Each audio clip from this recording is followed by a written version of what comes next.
Imagine we're in another pandemic, and the disease has been deliberately engineered to be more contagious and way more lethal than COVID-19. That's right, it's a man-made pandemic. And the virus is so deadly, it kills roughly half the people it infects. So if you and your spouse catch it, at least one of you will probably die, and maybe you both will. Likewise, any other duo, you and your best friend, you and your kid, the president and vice president, and an uncontrollable outbreak is underway. Next, imagine this outbreak sweeping through a power plant. Do the lights stay on, with half the staff dead or dying and the other half thinking they're next? And if the power goes out, how do we reach the internet? And with no internet, how do we find out, well, practically anything that we need to know to navigate this unprecedented existential threat? Now imagine you're a frontline worker, at the power plant, or caring for the sick, or delivering food. People are getting wiped out at 50 to 100 times the rate of COVID.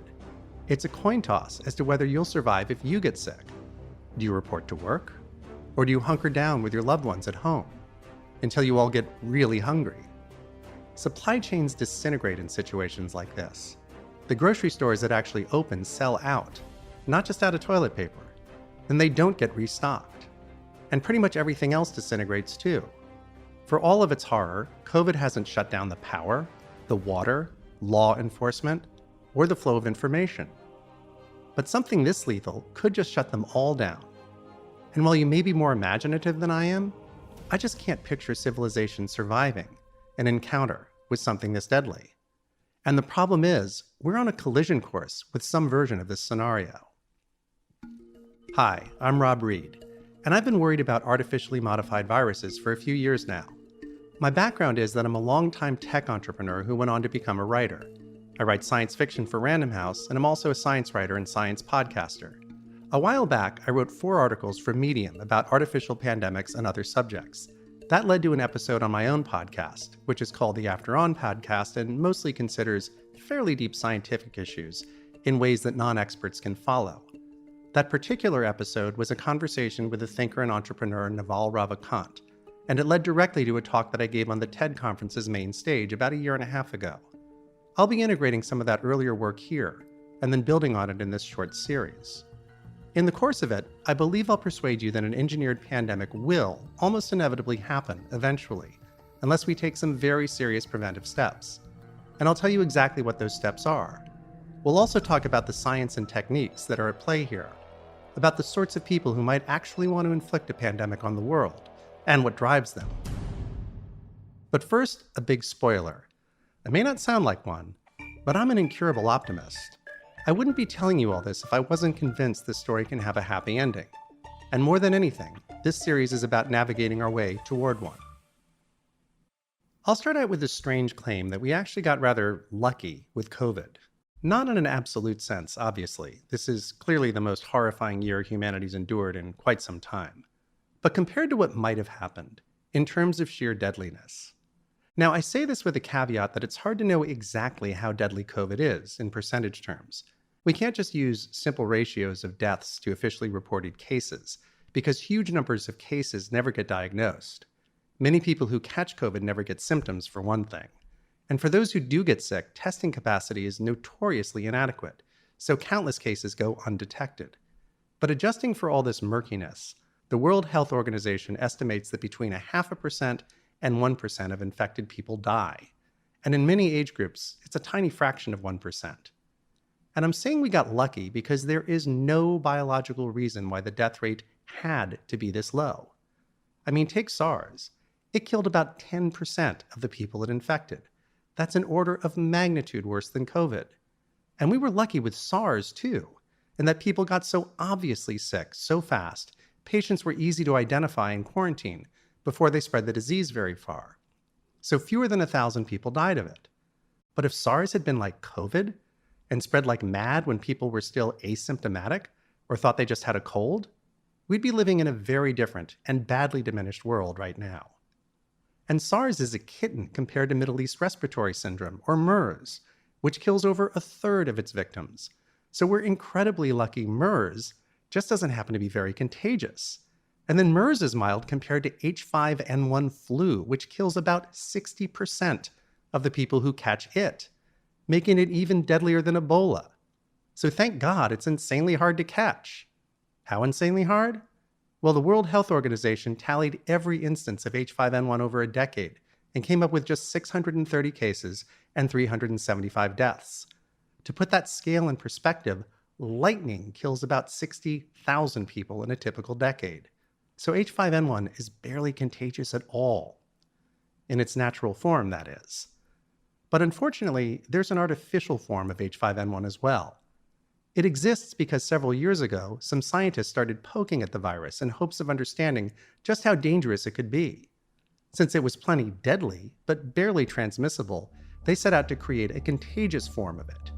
And you heard me right. They deliberately produced an artificial version of this ghastly virus with a terrifyingly high potential to spread easily between people. This incident is the basis of the grim pandemic scenario I opened with. A contagious, modified form of H5N1, killing half the people it infects. The researchers made this monster by manipulating its genes via passing the virus between several generations of ferrets, ferrets being common stand-ins for humans in virus research. Eventually, they had a strain that could pass from ferret to ferret without any contact through the air. The head of the Dutch team, Ron Faucier, candidly admitted that his creation was, quote, probably one of the most dangerous viruses you can make. Over in the US, the National Science Advisory Board for Biosecurity didn't disagree. In a press statement, it said that the modified virus's release could result in, quote, an unimaginable catastrophe for which the world is inadequately prepared. Coming from an organization that's not known for drama, the words unimaginable catastrophe are bone-chilling. If that's not scary enough for you, I'll add that this work wasn't done in the world's most secure labs. Literally. Because both the Wisconsin and Holland facilities were certified Biosafety Level 3, which is a big notch below the top rating of Biosafety Level 4. This isn't very reassuring, given the history of deadly substances erupting from profoundly secure labs. Think of the anthrax attacks of 2001, when the lethal spores found their way from a U.S. Army lab to the offices of the Senate Majority Leader. Or consider that the last person killed by smallpox caught it because a British lab let the bug escape after decades of globally coordinated efforts had eradicated it from the entire planet. Or consider Britain's 2007 foot and mouth disease outbreak, which began with a leak from a Biosafety Level 4 lab. Incidents like these make it blindingly clear that any pathogen can potentially escape from any lab, because humans are fallible, and so are labs of any biosafety level. Knowing these facts, what kind of person brings into existence a pandemic-ready bug that could be 100 times deadlier than COVID, that could kill a majority of the people it infects, and perhaps be wildly contagious? In this case, not evil people. These were virologists who thought their research would help us face subsequent natural mutations in H5N1. But they were shooting dice with our future. And given their equipment and sophistication, they didn't need to ask any outsider's permission to do that. They may have run things by an internal review board of some kind, but they only needed outside permission to publish their results once they were done. And they did encounter some speed bumps on that front. But no regulator, no judge, no outside body of neutral citizens was in a position to say, don't you dare take that gamble, however small it may be, on humanity's future. To say your judgment alone does not give you clearance to perhaps bet millions of lives on your assistant never screwing up, or on your lab not being just a little bit imperfect. I call this sort of thing privatizing the apocalypse.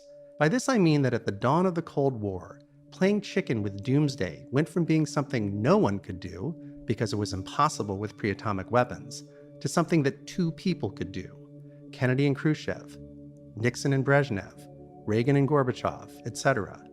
This transition traumatized generations, but the leaders represented giant countries with hundreds of millions of citizens, which made the act of risking annihilation a perverse form of public good. This approximate situation is still with us, and there's obviously plenty to dislike about that. But at least we've only needed to keep a fairly low number of decision makers in line. People who spend years looking after a nation's well-being, who have major international obligations they hopefully take somewhat seriously, and who are subject to certain checks, balances, and fail-safes. None of that's true for an autonomous researcher running a lab who decides to make an apocalyptic pathogen in the general name of science. Even if the odds of it escaping are small, the decision to play chicken with doomsday has effectively been privatized. Which is plenty scary when the folks who get to toss the dice in these situations are very few and far between, and are generally, good guys, white cowboy hats. But as we'll soon discuss, the casino's about to throw the doors wide open. Not because anyone thinks that's a good idea. Very few people have even considered this issue, which is a big part of the problem. But rather because relentless advances in technology are about to make these kinds of gambles and these kinds of potentially genocidal powers very widely available to far more people than we can keep an eye on, and to people we can't keep in line by threatening with wrist slaps, like delaying publication of their research papers. In the next section of this podcast, we'll talk about the terrifying proliferation of doomsday powers and who might abuse them and why. But for now, consider the landscape this is happening in. COVID is our dress rehearsal for handling something much worse. And in lots of places, certainly including the United States, it's been one of the most disastrous dress rehearsals in the history of theater. It's like half the actors forgot all their lines. A quarter got bizarrely doctored scripts, which have them saying and doing the opposite of what they're supposed to do. The lights have caught fire, half the costumes didn't show up, and disease is spreading throughout the cast. To step out of the dress rehearsal analogy, I'm referring to things like the ongoing disaster connected to adequate COVID testing and timely results, our early lack of PPE, our all but non-existent contact tracing, the lethal politicization of slowing infection via masks, etc. In an October editorial, the normally sober and understated New England Journal of Medicine frankly stated that, quote, "The magnitude of this failure is astonishing." And remember, this is just a dress rehearsal. Opening night is coming. Which means that as we do the post-mortem on this botched rehearsal, it's vital that we start planning maniacally for the next pandemic, that we start thinking obsessively about all the cannonballs we've had the great fortune to partially dodge lately, that we consider the next set of cannonballs which are inevitably on their way, and that we humbly acknowledge that no one's luck lasts forever. For one thing, the rate of diseases jumping over from animals to the human population is rising dramatically as we encroach ever more on natural habitats. So nature is taking potshots at us with increasing frequency. As for artificial viruses, there's no reason they'll hit us at nature's relatively leisurely recent pace of one major scare every 5 to 10 years, because the cadence will be determined by the people behind them. All this means that humanity's future depends on keeping our guard up if and when we put COVID-19 into the grave. And I mean way up, preparing for absolute worst-case scenarios. Natural pandemics are random case scenarios because evolution is driven by blind chance. But nothing will be random about a virus designed by a malicious and murderous party. Unfortunately, we don't have a great track record for keeping our guard up after a major disease scare has passed. Despite all the close calls of recent years, civilian biosecurity funding fell by 27% between 2015 and 2019, according to The Economist magazine. Meanwhile, governments haven't exactly inspired the private sector to carry the ball. The Economist also tells us that after the swine flu pandemic petered out, European and American governments reneged on contracts with vaccine makers, leaving them hundreds of millions of dollars in the hole. Speaking to the New York Times, virologist Peter Daszak summed up the situation saying, quote, "The problem isn't that prevention was impossible. It was very possible, but we didn't do it. Governments thought it was too expensive. Pharmaceutical companies operate for profit." In light of this, we should consider the finale of one of the most popular TED Talks of all time, in which Bill Gates warns against the dangers of complacency. He wraps up by saying, if anything good can result from the current outbreak, quote, "It's that it can serve as an early warning, a wake-up call to get ready. If we start now, we can be ready for the next epidemic." Unfortunately, Gates didn't get his wish, because as many of you probably know, he wasn't talking about COVID, but Ebola. That talk was recorded over 5 years ago. And of course, we were far, far from ready for the coronavirus outbreak that followed it.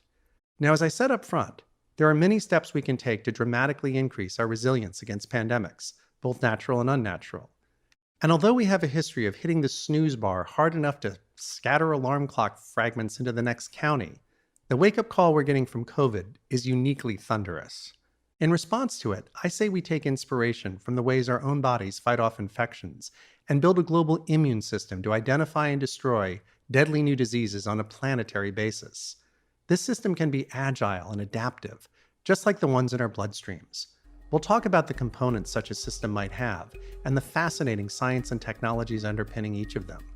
And I think you'll agree that if we finally heed the warnings nature has been sending and resending and re-resending to us, we can navigate this danger.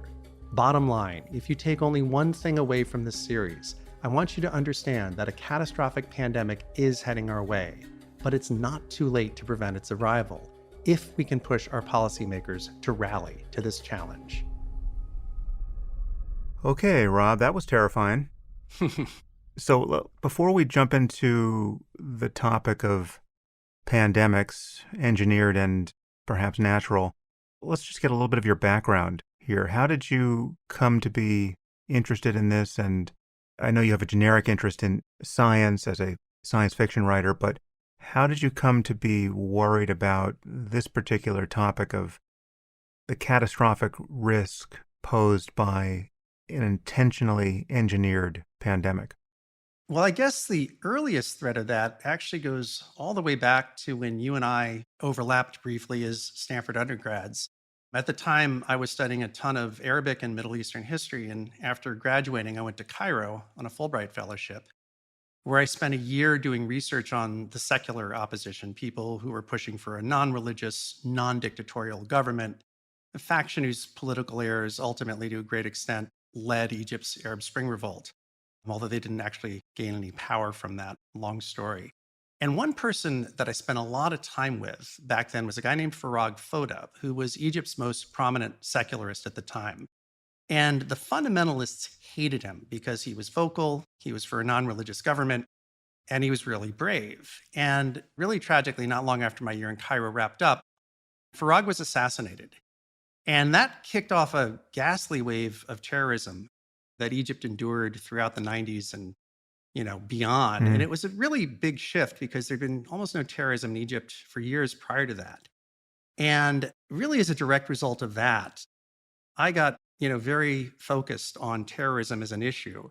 And that's a focus that persists to this day. Fast forward, significantly, I founded a company that created the Rhapsody music service, which some of your listeners might be familiar with. And although that's unrelated, just give a quick side note. Rhapsody, for those who don't know it, it's pretty fair to say was the first Spotify. After I sold that, I really became sort of a two-fisted person. I'm a tech investor with some of my time, but I'm also kind of a media creative type of person. And written a few books, a couple of which are science fiction novels for Random House. And when I was writing this second science fiction novel, a book called After On, I delved into a whole bunch of the technologies that we'll be talking today, particularly synthetic biology. There was a subplot in the story that was connected to a synbio terror attack. And when the book came out, I decided to do what I thought would be a very limited podcast series, just going deeper into the science of the various things that were in this science fiction novel. And then that podcast ended up taking on a life of its own. And I've now done over 50 episodes, quite a few with leading lights in synthetic biology. So that's really where the other thread came in. Yeah, well, one thing that one gets from your discussion thus far is that it really can't be a matter of relying on there being no one willing to do this sort of thing. There's a level of incredulity psychologically that one has to cut through here when you think about, well, who is going to want to unleash a catastrophic pandemic upon the whole world? For some reason, it takes some convincing for people to acknowledge that not only will there always be someone who will, there will always be many people who will aspire to do that sort of thing. And many, 10 is many, but there are probably hundreds, if not thousands in any generation who would be willing to do such a thing. And therefore, it just can't be a matter of messaging successfully to these people, changing their minds, preventing the wrong memes from lodging in their brains. The memes are already there, and therefore we have to fundamentally make acquiring the technology so difficult as to dial down the probability that this will ever happen. So, as things stand now, we're on a collision course with the democratizing of this kind of technology. Where should we start here to absorb this initial lesson? The first thing to think about is what kinds of things can we do to make the near future tools that, let's say, a less sophisticated person, somebody who's not a top mind in synthetic biology, might be able to turn to in 10, 15, 20 years. Tools that will be able to do things that the entire project of synthetic biology can't possibly do today. And what we need to do is to really exercise our imaginations about what tools like that could possibly do in a short period of time. Because I would argue that there is a very different level of moral responsibility on inventors and scientists and regulators when we're starting to develop and handle a potentially catastrophic exponential technology.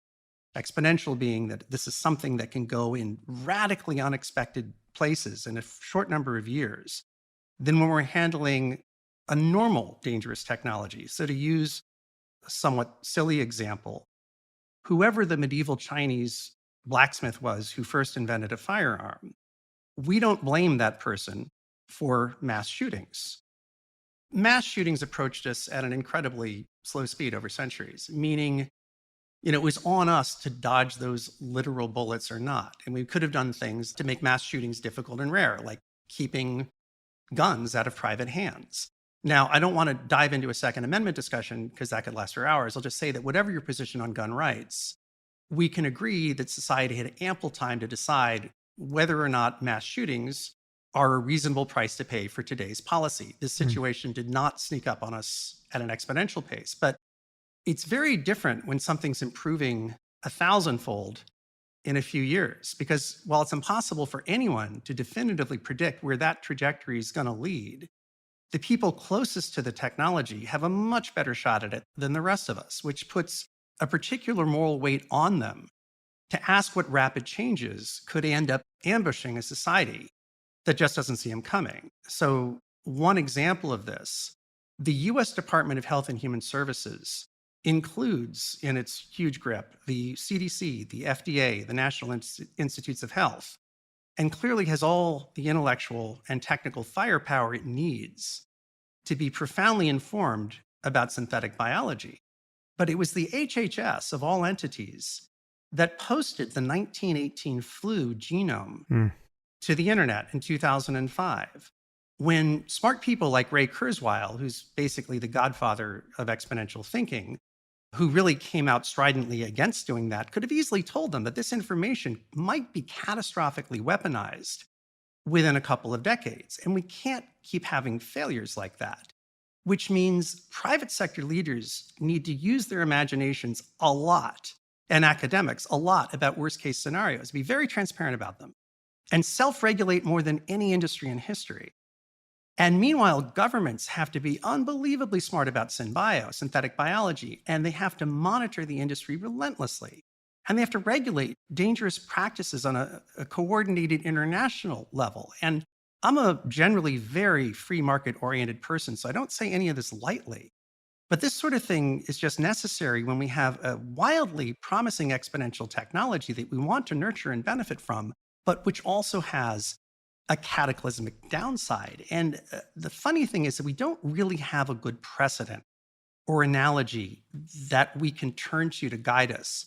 This wasn't the case with digital technology, another exponential technology. Whatever we think of super AI risk today, computing posed no innate existential risk for its first 50 plus years. It could surprise and delight us with astounding, unforeseen developments for years in a row, no real downside.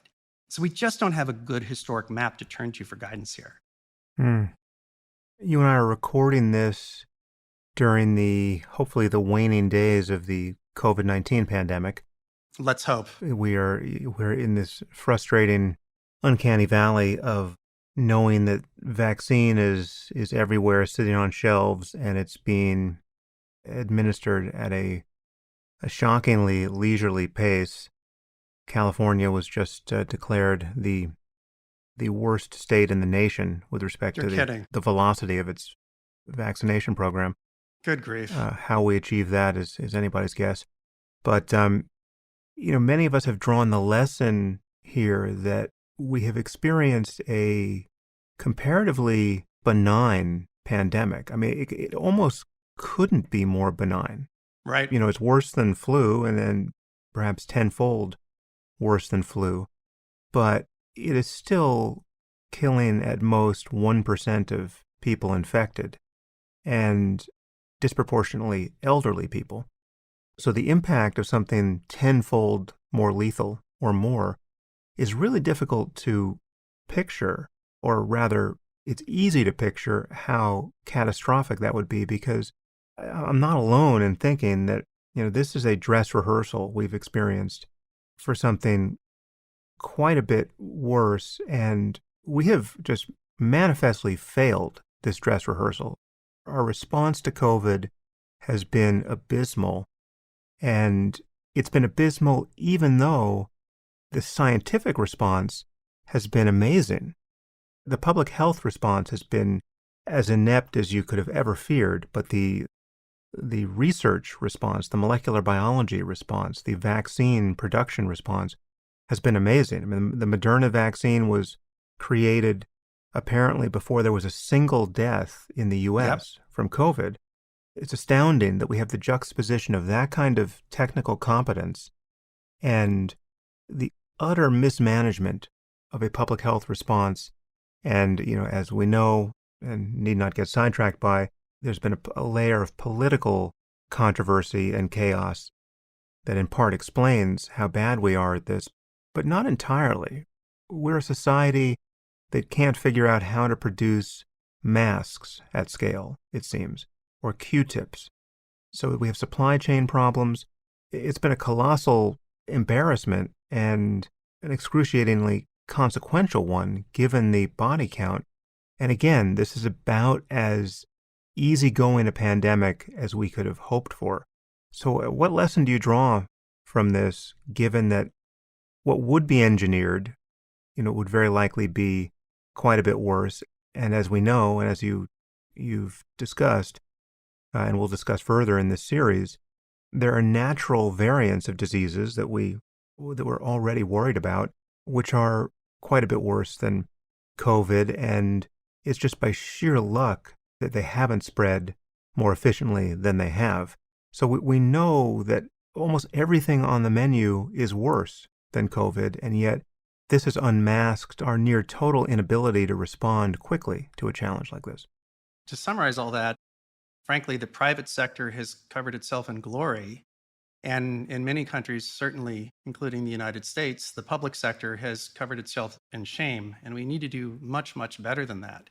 You mentioned order of magnitude. I actually think that's exactly the right way to think about hypothetical future diseases, because, movements of 25, 50% on different metrics are kind of hard to model out. But let's think about order of magnitude along two metrics: deadliness and transmissibility, which is to say transmissibility, how contagious the disease is. Because particularly if there's an artificial pandemic, we can rely on the malevolent designers of that to dial things up significantly beyond where COVID is. And we also can't rely on nature, as you rightly pointed out, to keep things dialed down to where they are with COVID. So let's start with deadliness. As I mentioned in the recording, the World Health Organization puts COVID's case fatality rate somewhere between 0.5% and 1%. So that could be dialed up by up to 2 orders of magnitude. 1 order of magnitude and it's 5 to 10%, 2 orders of magnitude and it's 50 to 100. And as you noted, these are not unheard of numbers. SARS kills about 10% of the people it infects, H5N1 flu over 50%. So there is no biological reason why the next pandemic, even if it's natural, necessarily has to top out at 1% fatality. And if it's artificial, we can rely on it topping out higher. As for transmissibility, the big number, of course, is R naught, which is how many people the average sick person infects. And without public health measures, COVID's R naught is 2-ish or 3-ish, something like that. Estimates vary. To get a sense of what it would be like if the R naught was much higher, Think of the measles, whose R naught can hit, I think, the 15 to 20 Mm. range. An example, if you get into an elevator a minute or two after someone with COVID leaves it, almost all the aerosolized particles will fall into the ground and you'll be extremely unlikely to catch COVID.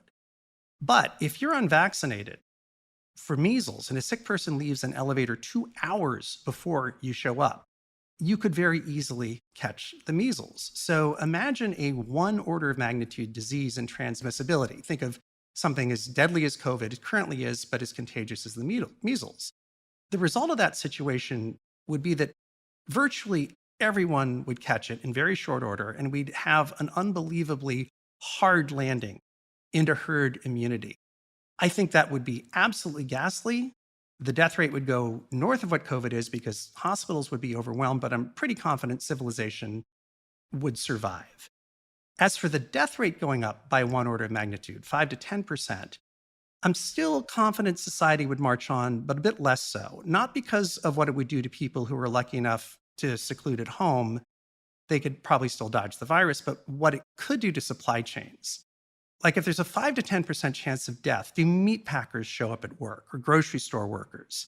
And if you start having food supply outages, even small anecdotal ones, just imagine the pandemonium of hoarding that would ensue and the road warrior like scenes that would unfold in stores. I mean, we could barely handle a toilet paper shortage, which itself was kind of like the GameStop run up. I mean, it was a reflection of crowd psychology, not of an actual supply chain breakdown.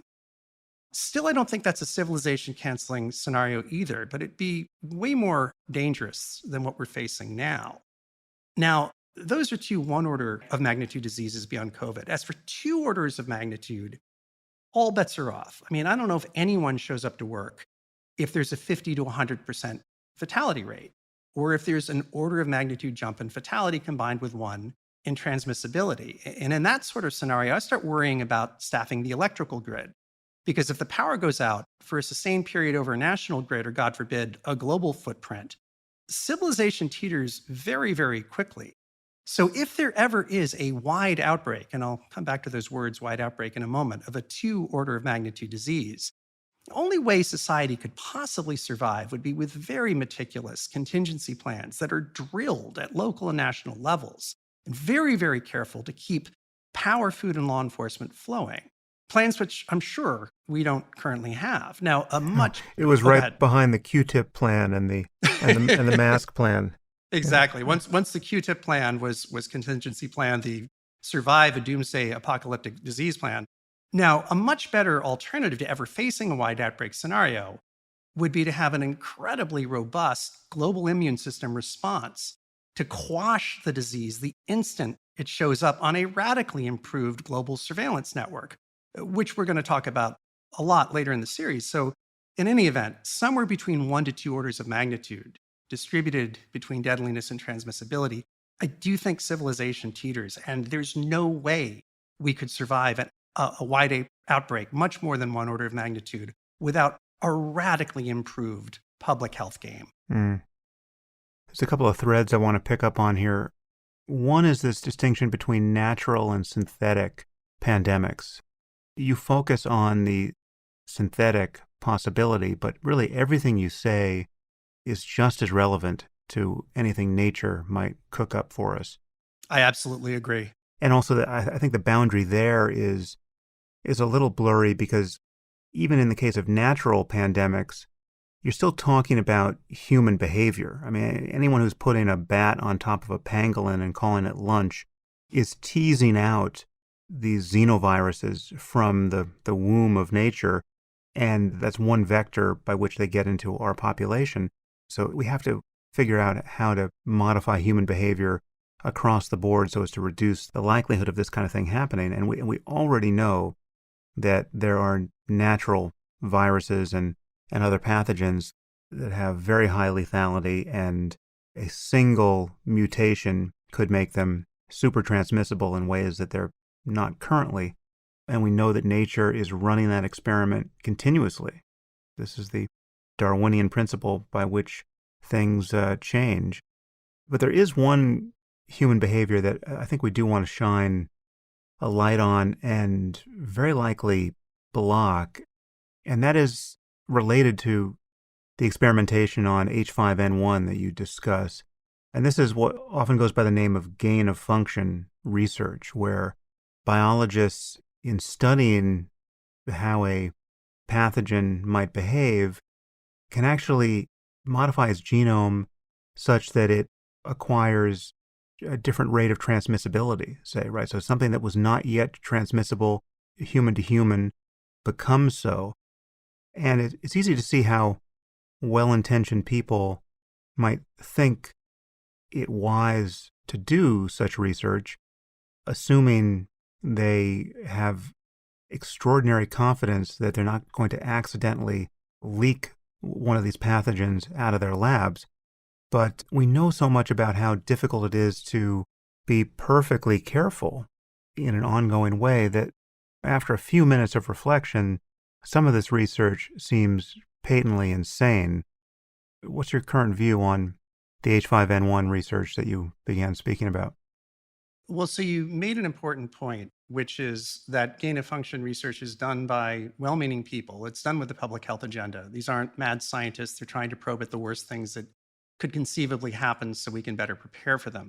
And the whole debate that the scientific community has had, and to a lesser degree, society writ large, is actually geared off of precisely this H5N1 research that we've been discussing.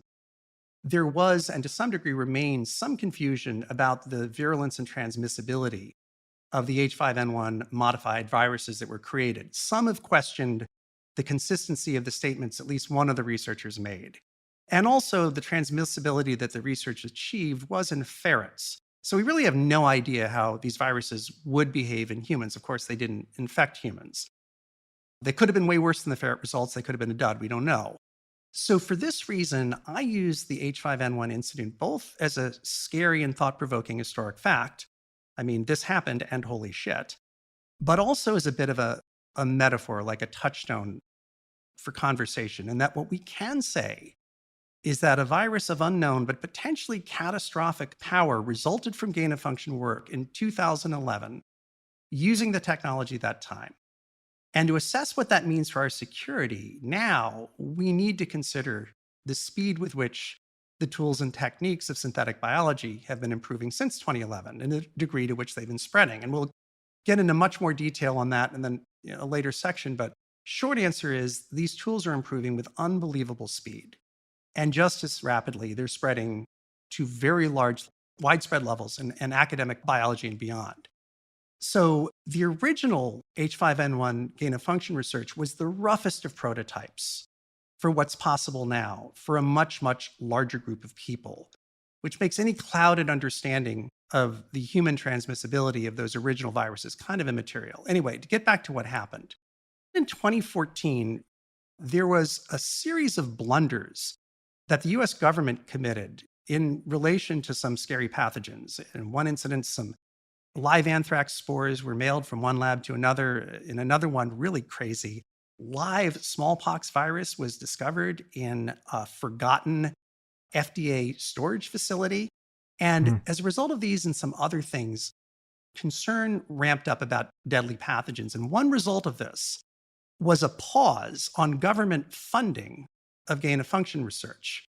Emphasis on pause and government funding. So gain-of-function wasn't banned by any means. This just meant the US government itself wouldn't fund any of it. And both of those projects had some US government funding. As for private research, there was, I think the words were request for a voluntary moratorium on gain of function. So nothing like a ban and certainly nothing like enforcement. Then after 3 years of, careful thought, I'm sure, the government put together some ethical frameworks and other things. Government funding for gain of function was resumed. I think that was 2017. And then in 2019, funding for the exact 2 H5N1 research projects that we've been discussing resumed. So now it's all systems go for gain of function as far as the US government's concerned. And as for whether it should actually be practiced, I've given this a huge amount of thought, and I fully appreciate the conceptual value of anticipating the worst bugs that might arise naturally by developing them artificially first. But I still, despite that, do not believe gain-of-function research should be carried out at all. The first reason is that it is enormously possible that nature will never get around to creating the ghastly things that we invent with our gain of function research. I mean, no highly contagious form of H5N1 has ever managed to evolve across however many centuries. So widespread gain of function research will inevitably bring god awful pathogens into existence that would never have existed otherwise. And why do that? But an even better reason to never do any gain of function research is, as you pointed out, no laboratory of any level of security can be wholly immune from leakages and accidents. And history shows this very, very clearly. And if you'd like, I could run through a few quick and rather unfortunately chilling examples that illustrate that. Sure.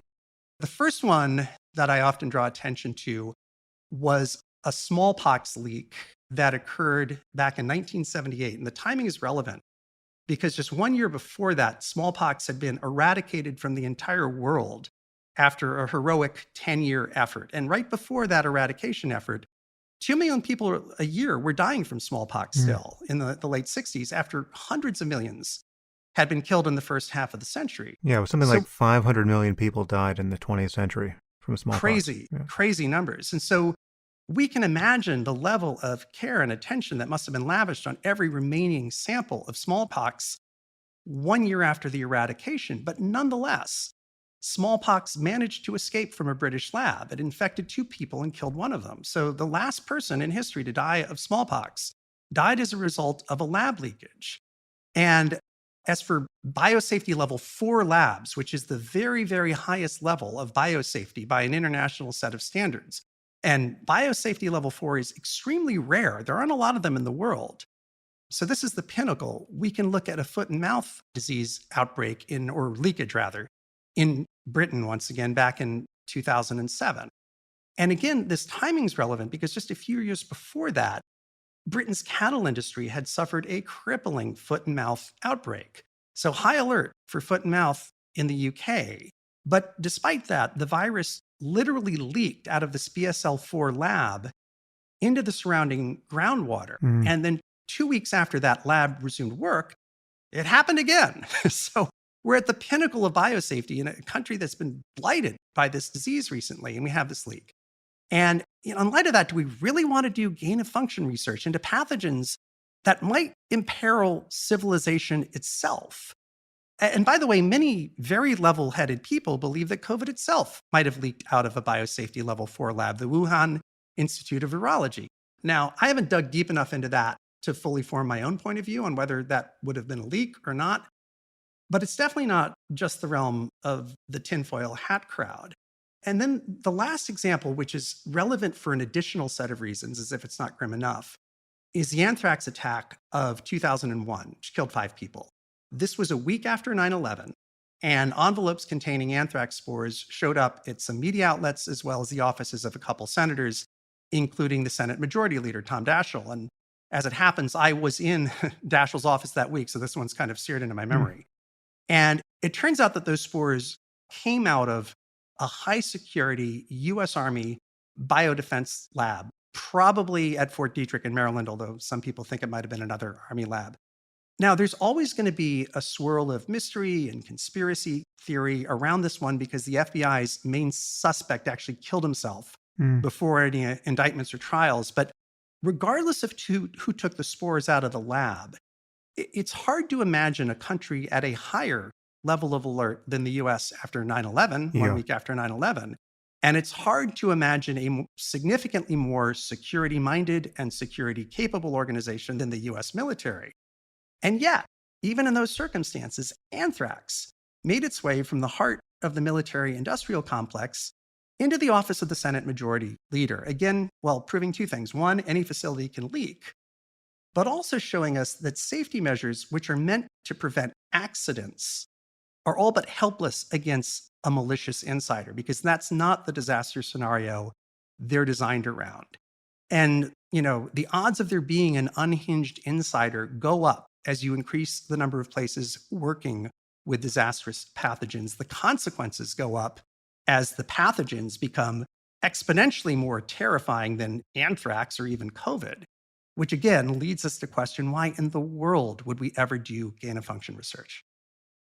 Yeah. Yeah, well, there's another variable here which you discuss throughout the series, the prospect that this technology will become increasingly democratized, and you'll have, high school students performing experiments that now the most sophisticated laboratories would struggle to perform because there's some desktop piece of technology 5, 10, 15 years from now that it embeds so much knowledge that you don't even have to be a person in the field of, in this case, biology, to do biological experiments that no team is currently, or few teams are currently capable of.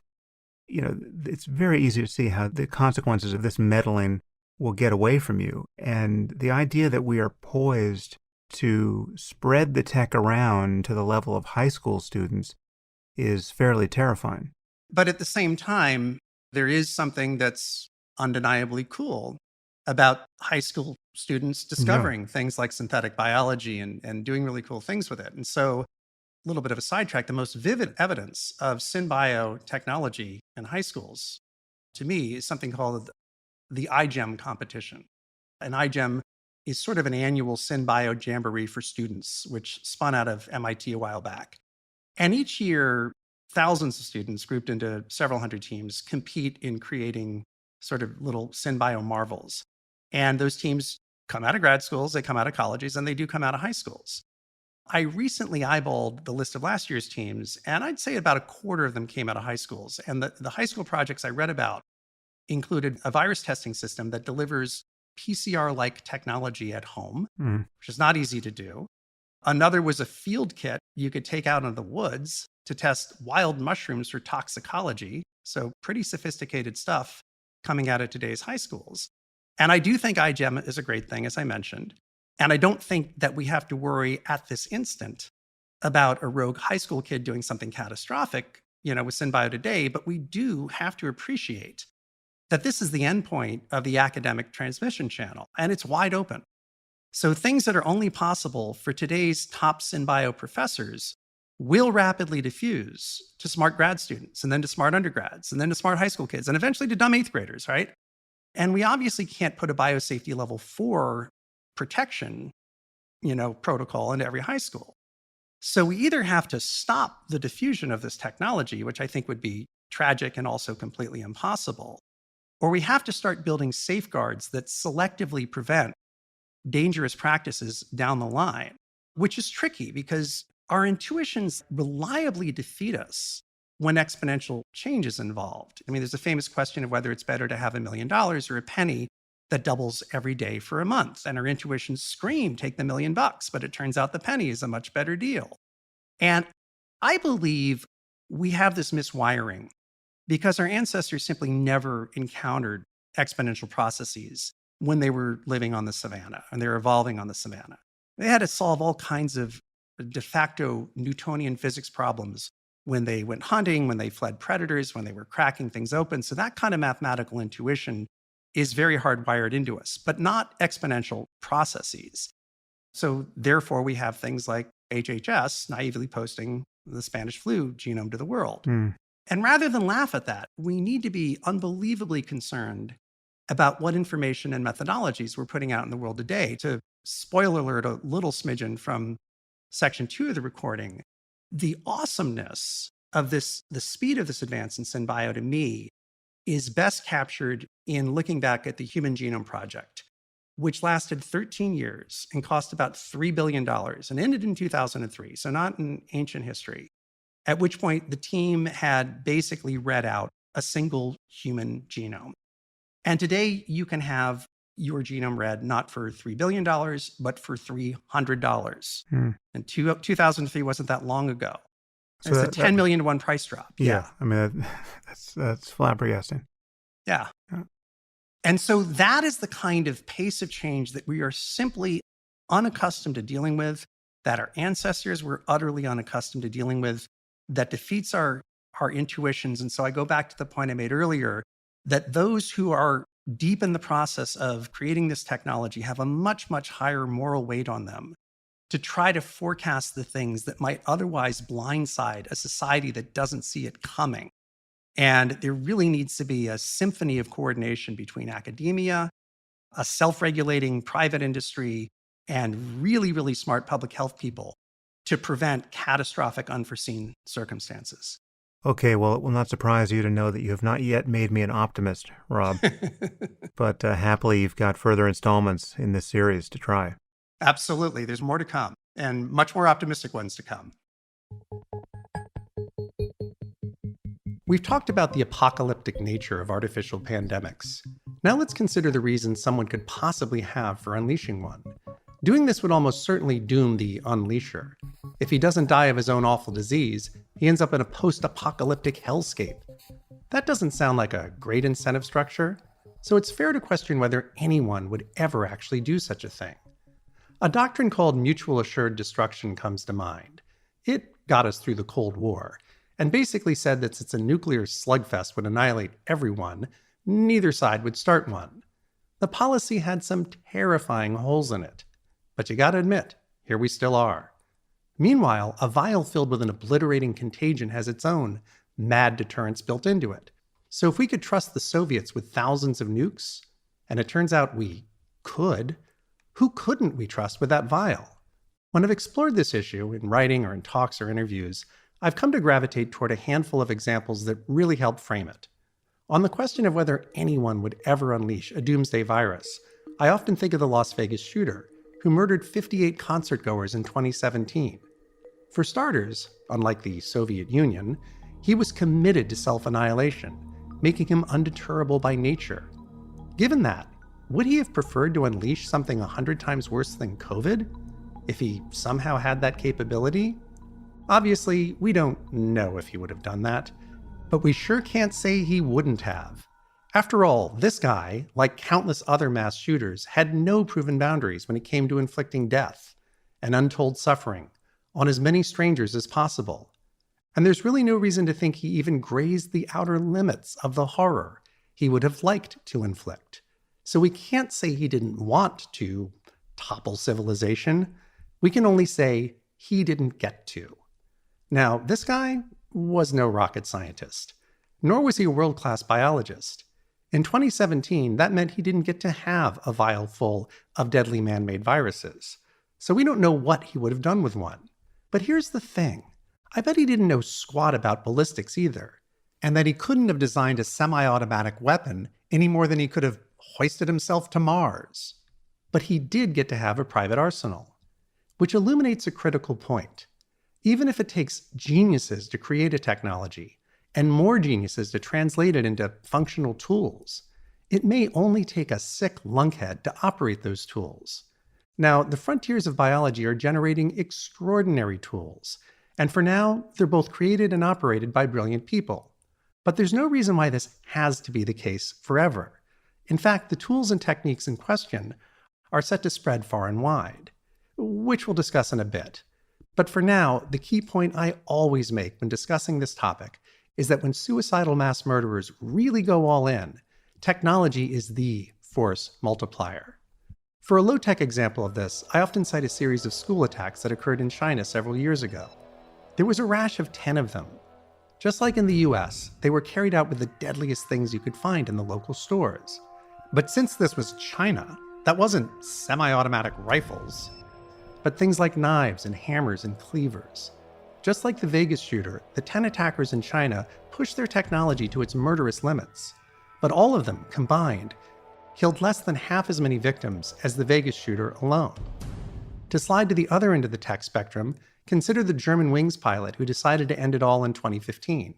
He wasn't armed with a knife or a machine gun, but with an Airbus 320, which he drove into a mountainside, killing everyone on board. A lot more than twice as many people as the Vegas shooter, who himself killed more than any other mass shooter in history. So again, in the hands of suicidal mass murderers, technology is the force multiplier. With this in mind, let's return to the problem of artificial superbugs. Here, the question isn't whether someone can make a bug that could potentially kill at the scale of a world war. That one was already answered, twice, when those two teams made H5N1 flu contagious, almost a decade ago. So the real question now is, how many people can create something diabolical? Because as the group of people who can grows, our ability to monitor and deter them vanishes. To frame this, let's reconsider that situation in the Cold War, when just two heads of state held annihilating powers. The world ultimately spent trillions of dollars to monitor them and to deter them from hitting the red button. Early warning systems, diplomacy, vast militaries maintaining the balance of power, missile stockpiles so huge they could destroy the enemy even if he struck first, etc. All this to deter just two people from doing the unthinkable. But what if we had to keep the chieftains of 30 nuclear arsenals in line? Or 1,000? There wouldn't be enough money or resources in the world to fund all that deterrence. So we're lucky that 2 is such a low number. We're also lucky that the heads of the superpowers were mostly serious, stable people who spent decades soberly making their way to the top.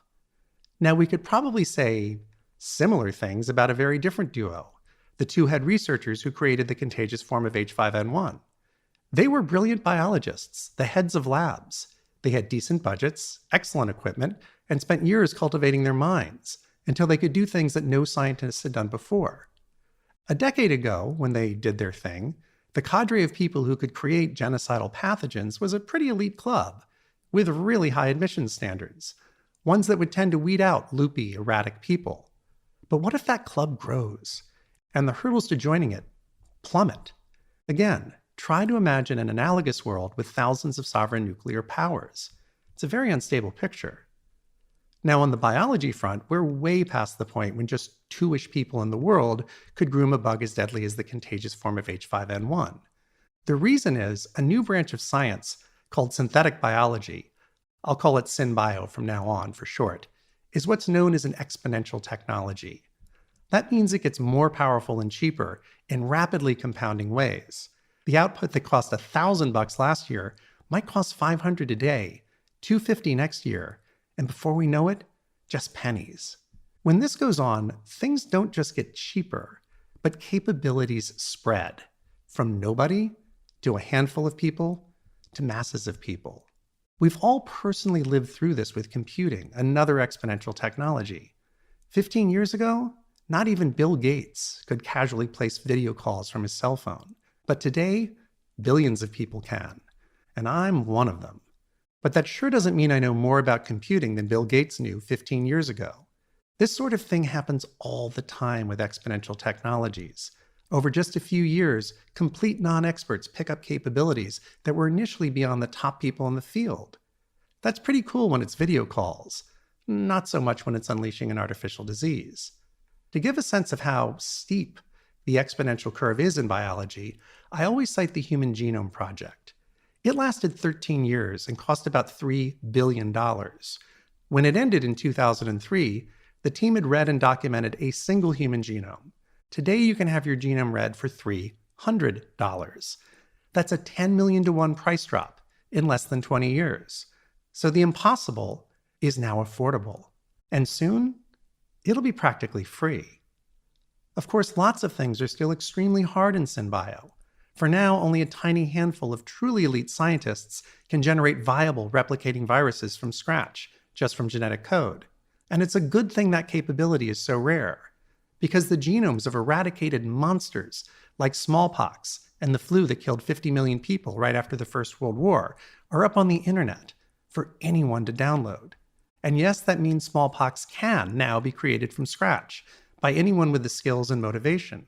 2 researchers recently proved this point by synthesizing the closely related horsepox virus, which is extinct and harmless, with a $100,000 budget and some mail-order DNA. This definitively showed that highly specialized scientists can now cook up some smallpox. But that elite monopoly won't last, because rare capabilities routinely become widespread when exponential technologies are in play. Again, think of video calls. The trailblazers on the edge of SynBio tend to be brilliant, career-minded, and highly non-murderous. But as the trail gets worn down and the tools get simpler, lower and lower levels of skill, expertise, and long-term dedication will be needed. And at some point, probably fairly soon, freshman pre-med students will have homework assignments that the entire field of SynBio couldn't complete today. With this in mind, let's go back to that grim subject of suicidal mass murderers. The ones who hit those Chinese schools had simple tools and killed a couple dozen people between them. The guy who killed a lot more people than that in Vegas had guns, which much smarter people than him designed to slaughter humans. The Germanwings pilot had a plane designed by people much smarter than him, and so on. Each killer hit the limits of his technology, but there's no reason to think they hit the limits of their ambitions. None of them was in a position to die while launching a pandemic, but once again, that doesn't mean none of them would have, given the chance. It just means none of them got to. So how rare are these sorts of people? These days, the US alone averages over one mass shooting per day, according to the Gun Violence Archive. A big proportion of the perpetrators are suicidal, and a big fraction of that subgroup, like the Vegas shooter, take every random stranger they can with them. We need to worry about this group as massively deadly technologies become widespread. Because again, their death tolls reveal the limits of their technology, not the limits of their bloodlust.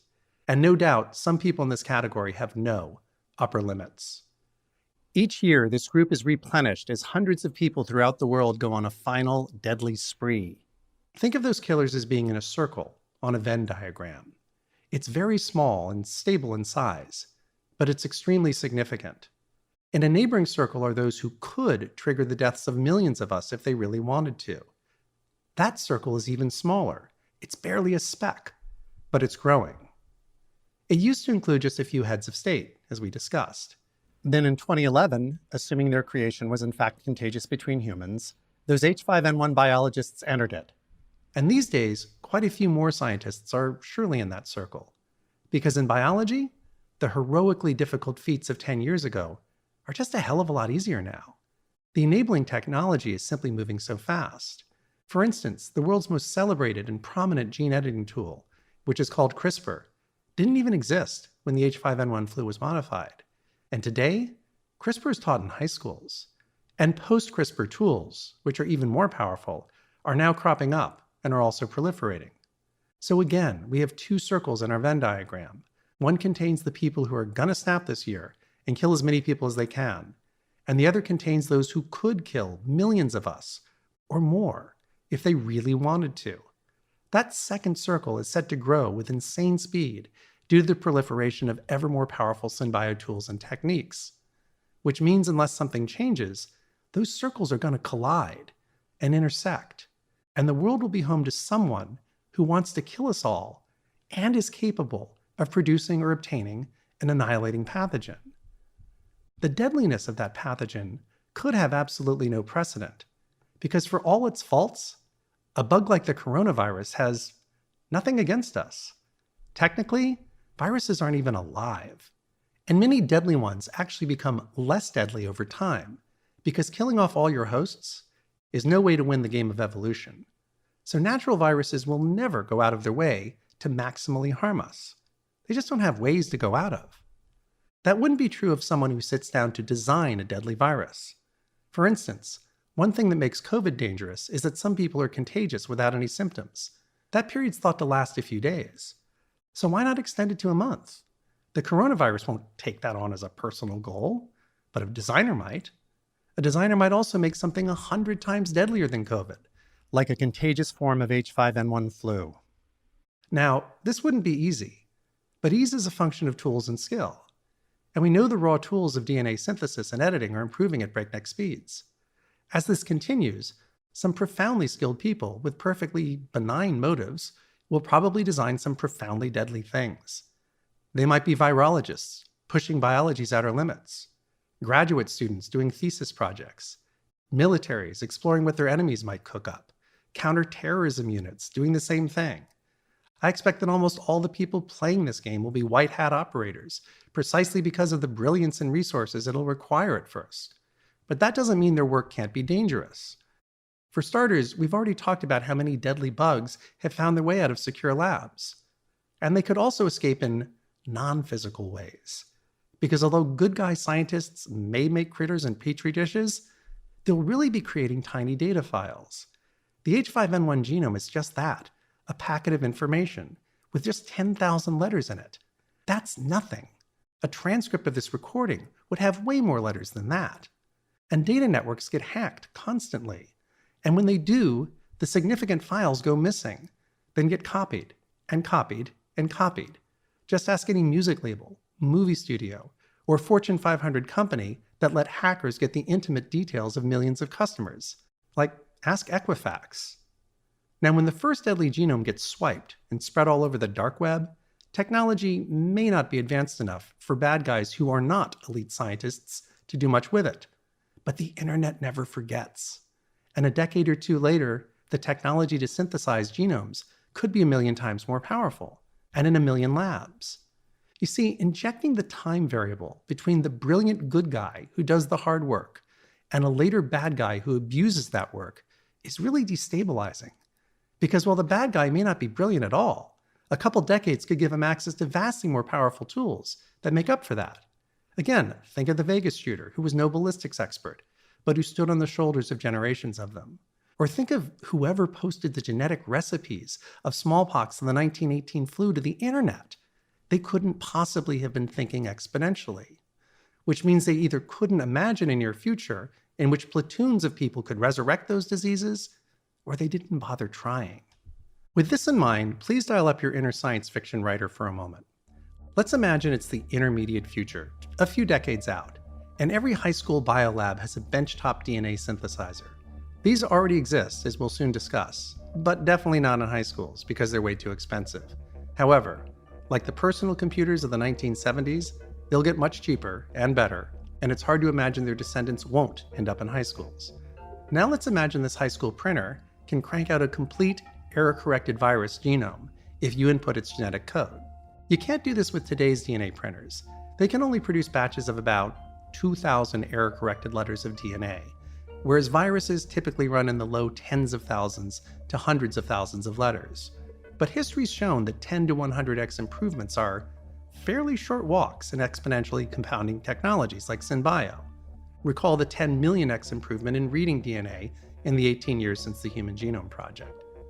Next, let's imagine that modern tools make the complex process of translating a genome into a viable replicating virus easy enough for smart high school kids to master. Now, everything I've described so far is so plausible, it verges on inevitable given enough time. If not in this decade, then a bit further out. And yet I've described an all but impossible world. Because remember, those genetic blueprints of smallpox and the 1918 flu are already floating around the internet. And God only knows what other blueprints will eventually join them. In our scenario, any smart but disturbed high school through postdoc student, along with millions of people working in life sciences, could start an outbreak. That world just can't exist, or at least not for long. So we need to do whatever it takes to avoid ending up on a glide path that leads to it. When I think of this kind of intermediate future, suicidally murderous individuals worry me because the world produces so many of them. Groups with those motives are much rarer, but they're inherently scary too, because groups can be way more capable and formidable than individuals. And some groups do have bizarre urges to sweep the earth of humanity. There's plenty of doomsday cults out there, and at some point, one of them will get bored and decide to speed things along. Japan's Om Shinrikyo cult did this. It gathered over 1,000 members, including several biologists, and it meant to bring about the end of the world. But the tools to do that just weren't around in 1995, so it made its big move with a sarin gas attack in the Tokyo subway. When the next Om Shinrikyo comes along, I doubt they'll limit their arsenals to deadly gases. Meanwhile, environmental or maybe animal rights extremists could decide that humanity doesn't deserve a future. Or consider the strange philosophy of antinatalism, which argues that human lives are so unpleasant, the ethical thing is to minimize the number of humans living them. For now, the people who think this way just try to avoid having children. But who knows where that could lead? The crazy motives we can imagine driving someone to launch a doomsday pandemic are terrifyingly broad. And that's not counting the ones we can't imagine. Meanwhile, the ways for dangerous, well-intentioned work to leak out are boundless. Okay, that's the bad news. But luckily, there is a way out of this. That's the whole premise of this series. But before we get to the right way out, let's briefly discuss the wrong way out, which would be a technology ban. Because we can't stop SynBio from advancing, and we'd be fools to try. If a worldwide ban is enacted, could we really trust China and Russia to respect it? Would they trust us? Could anyone trust North Korea? Unlike nuclear programs, which require vast industrial complexes and therefore can be monitored, biology can be practiced almost invisibly. So swear off of synbio, and you're giving some rival a synbio monopoly. Again, think of North Korea. This is a really bad idea. Much more importantly, we shouldn't want to stop synbio in its tracks, because its promise is almost boundless. It's already starting to revolutionize medicine, and is set to save untold millions of lives. It holds extraordinary promise for the environment in the form of crops that need less pesticides, biodegradable plastics, and perhaps even biofuels secreted by engineered microbes. And it has some sci-fi wonders up its sleeve, like clean meat that's molecularly identical to the real stuff, but is produced without animals, so there's no suffering in factory farms, and greenhouse gases are sharply cut. Yet another giant reason to forego a synbio tech ban is that our greatest allies will be people trained in this field. And while a tiny handful of such people will almost inevitably go rogue as training proliferates ever more broadly, the ratio of allies to enemies will be staggeringly high in our favor. I mean, think about it. The bar to being a good guy is that you're opposed to wiping out humanity. That's about as low as a bar gets. So the more synbio experts the world creates, the safer we'll be on a certain level. So how do we put the good guys to work in protecting us? In the next part of this series, we'll talk about the right way out of this predicament. Okay, I'm back with Rob Reid. That was section 2. Rob, you have raised this terrifying memory of what smallpox did to the world and the prospect that it could be resurrected. What's your thinking there? Well, I'd say the thing that unfortunately gives us confidence that some people out there could resurrect smallpox today, if they put their minds to it, is that someone recently created the harmless but closely related horsepox virus from scratch. And they're very closely related. So if you can create one, you can absolutely create the other. And in fact, the researcher behind that indicated in one of his interviews that part of the reason why he did this horsepox work was to force the world to confront the possibility that smallpox could be resurrected. And so how many people could also create these viruses in addition to this researcher whose name was David Evans today? And, in asking that, I think there's two things to note. The first is that the horsepox work was done in 2016. So this was almost 5 years ago, using the tools of its day, and all kinds of synbio tools have improved dramatically since then. And secondly, it was done by a very talented team, which kind of constricts the group of people who could do this, because at the time it was actually the largest virus that had ever been assembled from scratch. So that was not a small thing to do. So who did this? Like I said, his name is David Evans, and he's a virologist at the University of Alberta. And when he's described his work publicly, both in a paper that he put out there and in interviews, he's basically said two things, and I'm, of course, paraphrasing here. One is that for good or for ill, the world's full of talented scientists who, like him, can stitch together disparate bits of widely published knowledge to create things that don't have ready-made recipes on the internet.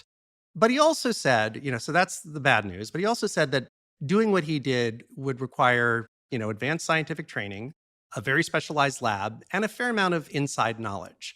All of which I'm sure was entirely true in 2016, and all of which I'm equally sure is less true today. Now, I can't reliably place David Evans in the, global constellation of virologists, but for what it's worth, and take it with a grain of salt, I found what looks like a bottomless list of the world's most influential virologists online, based on AI rankings, which presumably includes things like academic citations and whatnot. And he wasn't listed in the top 500. So take that with a big grain of salt. But it doesn't seem like he's the top virologist in the world. So if we triangulate from all that, I would say that conjuring up the horsepox virus and therefore smallpox would probably be hard, but doable for a high-powered academic virologist who's really determined to do it. And my gut sense tells me that's probably hundreds of people in that category. So not thousands, but not mere dozens.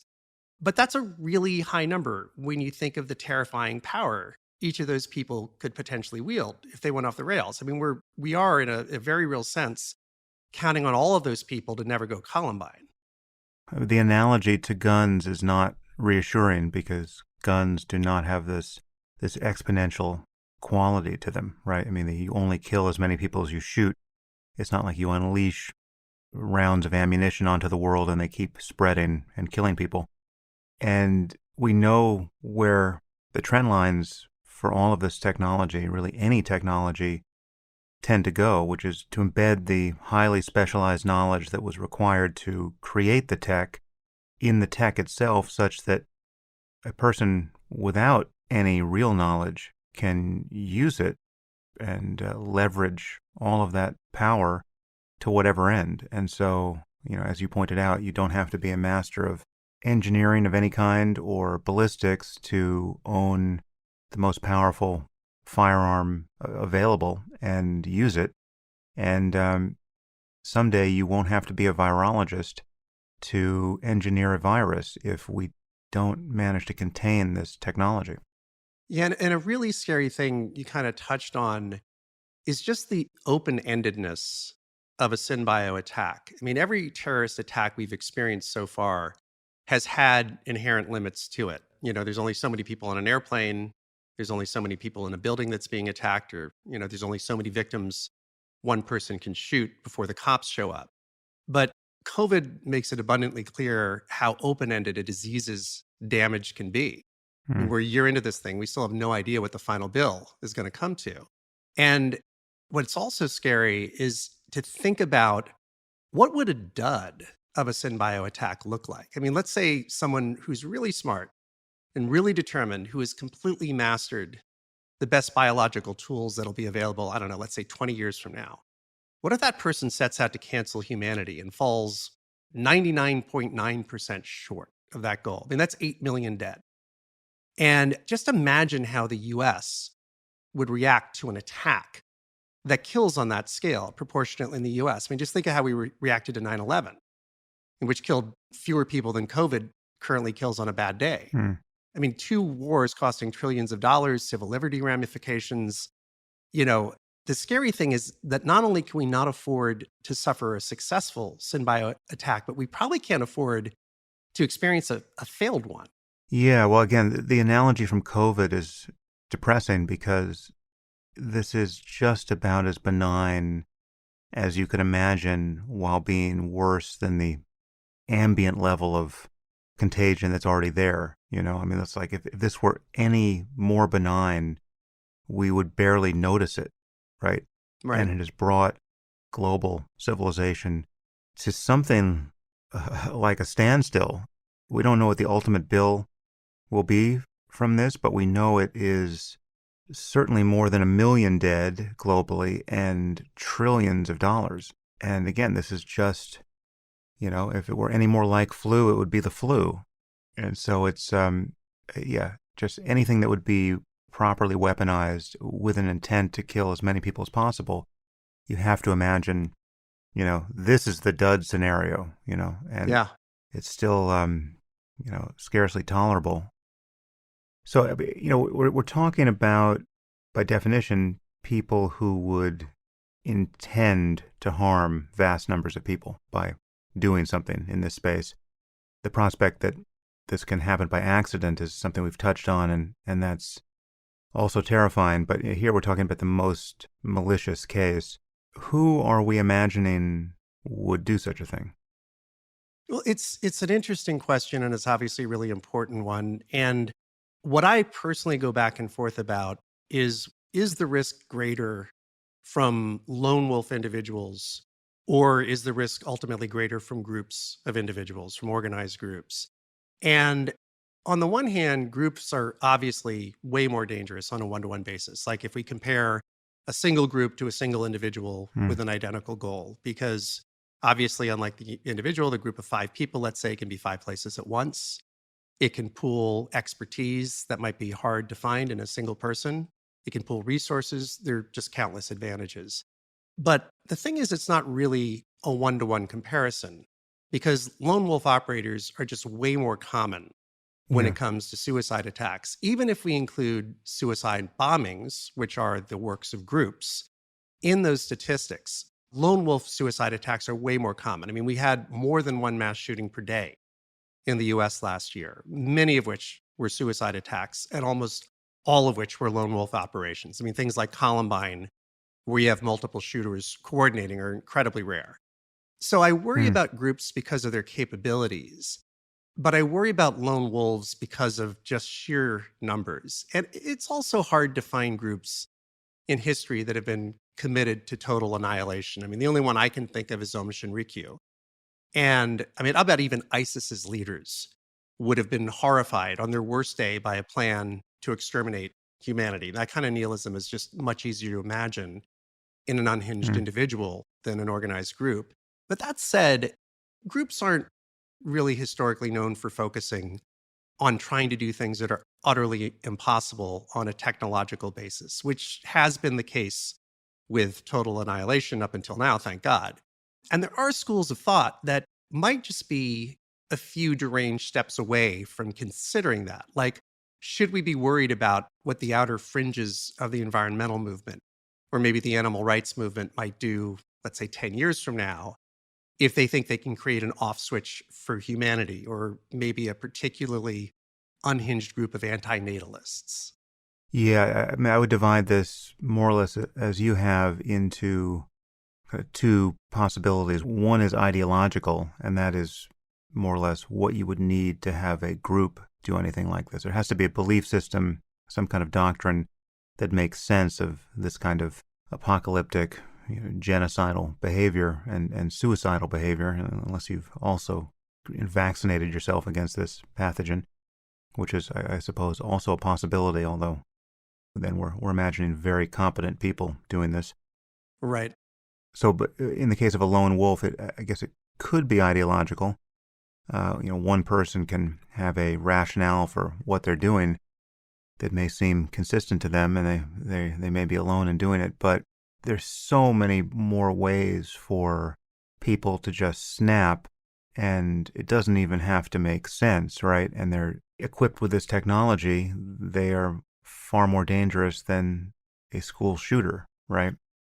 He may have some internal story as to why he's doing what he's doing, but it doesn't need to be of the sort that we saw with someone like the Unabomber, who published a disconcertingly coherent manifesto, Right. and that was he was a group of one essentially. They really are very different problems, even though they're terminating in the same way. I mean, I know this from the space of just having to deal with crazy ideologues and crazy people more than I would want, and so you can have people who bend their attention toward you based on their ideology that disagrees with you, and they criticize you and attack you and in the worst case pose a security problem. But then there are just crazy people who think you're sending them messages, right? And that's a completely different problem to think about and to try to mitigate. And when you're talking about truly democratizing this tech and putting it in the hands of people who could be starkly delusional, yeah, we clearly have to find some way of closing the door to this. Yeah, and it's interesting to think of that starkly delusional side of it. I mean, kind of one chilling example, if you remember the guy who shot up the movie theater in Colorado, there was a Batman premiere dressed as a Joker. He was like a PhD candidate, I want to Yeah, in say, neuroscience. in some biological Yeah. science with an NIH grant. So that level of delusion can actually penetrate into fairly high academic circles. And then as the technology proliferates into ever lower circles, that high bar matters less and less. And I never really thought of this before, but I guess an interesting question to ask ourselves, I just have no idea, is what percentage of that daily mass shooter population in the US, for example, is actually schizophrenic or in some ways deeply delusional? I mean, we should know that Mm. as a society. I mean, I think, if we kind of follow the logic of all this, we start realizing that suicidal mass murder could absolutely begin to pose a national security risk. And if we look at it through that lens, we should probably be treating every mass shooting kind of the way we treat, the crash of an airliner, with an incredibly serious effort to figure out exactly what went wrong and what are the aspects of this case that might have provided warning signs, and really get a real epidemiology of this phenomenon. And I don't know that we're not doing that, but I don't believe that we're doing that. And it's something that we really ought to understand a lot better. Yeah, that airline crash you referenced, the German Wings flight where a pilot it seems all but certain, intentionally crashed the plane. I mean, that's one of those cases where this is a sort of murder-suicide that most people have never even thought about, right? I mean, it's just one of the most horrific things you can imagine. But you can see how it's a very odd case where it's like you could see someone being, I would imagine, in this case, suicidally depressed. Someone in that condition might be capable of doing something like that. And you got to think it presents psychologically as different than arming yourself and showing up at a school and shooting people. It's a different act. It is, in fact, a more murderous one, but it is a more abstract one in some ways from you would imagine from the point of view of the pilot. Right. The pilot's experience is he's just committing suicide, right? And obviously he knows he's got a couple hundred people on the plane with him who he's going to kill. But you could imagine that there's some state of the human mind where all of those deaths are really an afterthought, and there's no kind of, murderous rage needed to motivate the instantaneous murder of hundreds of people. Whereas there would be if you're going to start, killing people with a club, out in the world, or shooting them, one by one. Or at least it does strike me as that the method of creating harm really does select for a different population of people who would be capable of causing that harm. Yeah, there'd be a squeamishness that the pilot wouldn't have to overcome. Yeah. That, There's somebody who's actually, getting into the gritty business of killing people would have to overcome. Yeah, there's no, I mean, the moment you've bought into, you want to commit suicide anyway, right? And, for whatever reason, you're happy to kill a lot of people in the process. But after that, it's all hypothetical. There's no up close and personal encounters. There's no conflict. There's just a plunge out of the sky with you at the controls. And this is analogous to different actions in times of war, right? It takes a different kind of person to just drop a bomb from 30,000 feet, knowing all the while that beneath that bomb there are hundreds or even thousands of people who are dying. That's different than, trench warfare or, any other sort of conflict that produces death.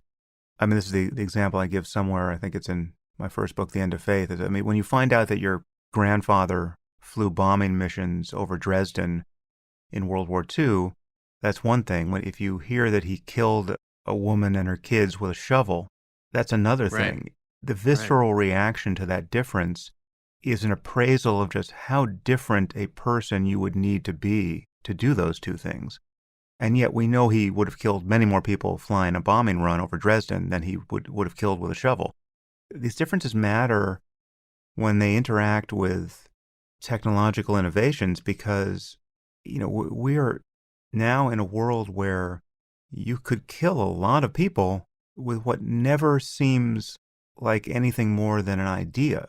I mean, it is a kind of an abstraction even when you're going through the steps required to weaponize a virus. I mean, it's just because on some level you're not sure what's going to happen, right? You're just going to release this thing into the wild and let's see what happens.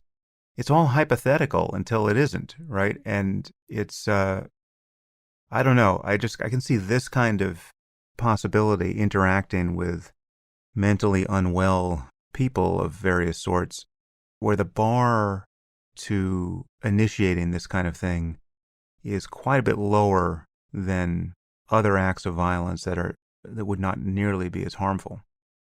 Yeah, because most of that process of engineering this thing and even unleashing it would involve gazing at a computer screen, Yeah. dabbling with lab equipment, and the bar to being able to brutalize somebody with a shovel is one thing. It's lower, I'm sure, when it comes to, killing somebody as a sniper in war from 500 yards. It's yet another thing dropping a bomb. And, designing and releasing a pathogen might even be more abstracted than that. You can imagine people just deciding to do things that pose, incredible downside risk, but it's still, you're never quite sure, right? So It's like you could decide, well, I want to get a lot of people sick to make a point. There is this prospect that this could get completely out of hand and, kill millions, but that's not my intent. But what the hell, right? It's like it's the exponential part here that just makes this so scary because, you keep rolling dice of these sorts. And again, what we have with COVID seems like a best case scenario. Yeah, and you could even get somebody, I just thought of a grim scenario I hadn't thought of before. You can even get somebody with a messianic complex who decides, oh, I'm going to release a minor pathogen to warn the world about this stuff. Warning shot here, and that could Right. get out of control. I Yeah. mean, there's all kinds of motivations that people could have in this. Well, whenever you have a destructive technology of this sort that can be unleashed by a single person, that variable alone is enormous. I mean, just the fact that it takes perhaps a dozen fairly technical people to produce anything like a crude nuclear bomb.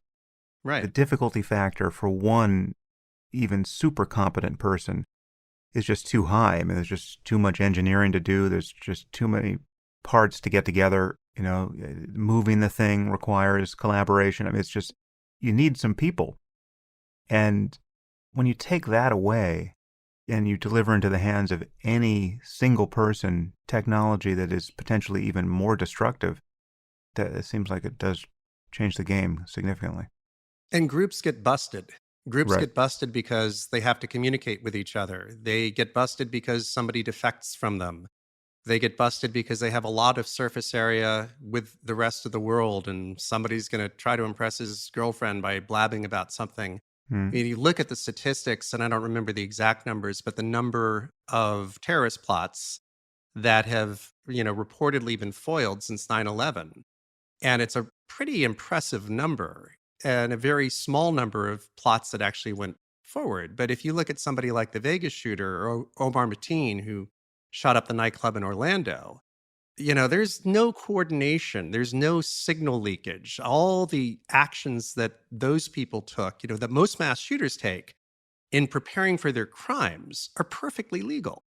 And so if it's Hmm. one person, it's just almost, undetectable. And yeah, I guess, I'm swinging around to being all the more concerned about lone wolves more than groups as we talk about this. Hmm. Okay, well, let's get back into it and listen to section 3.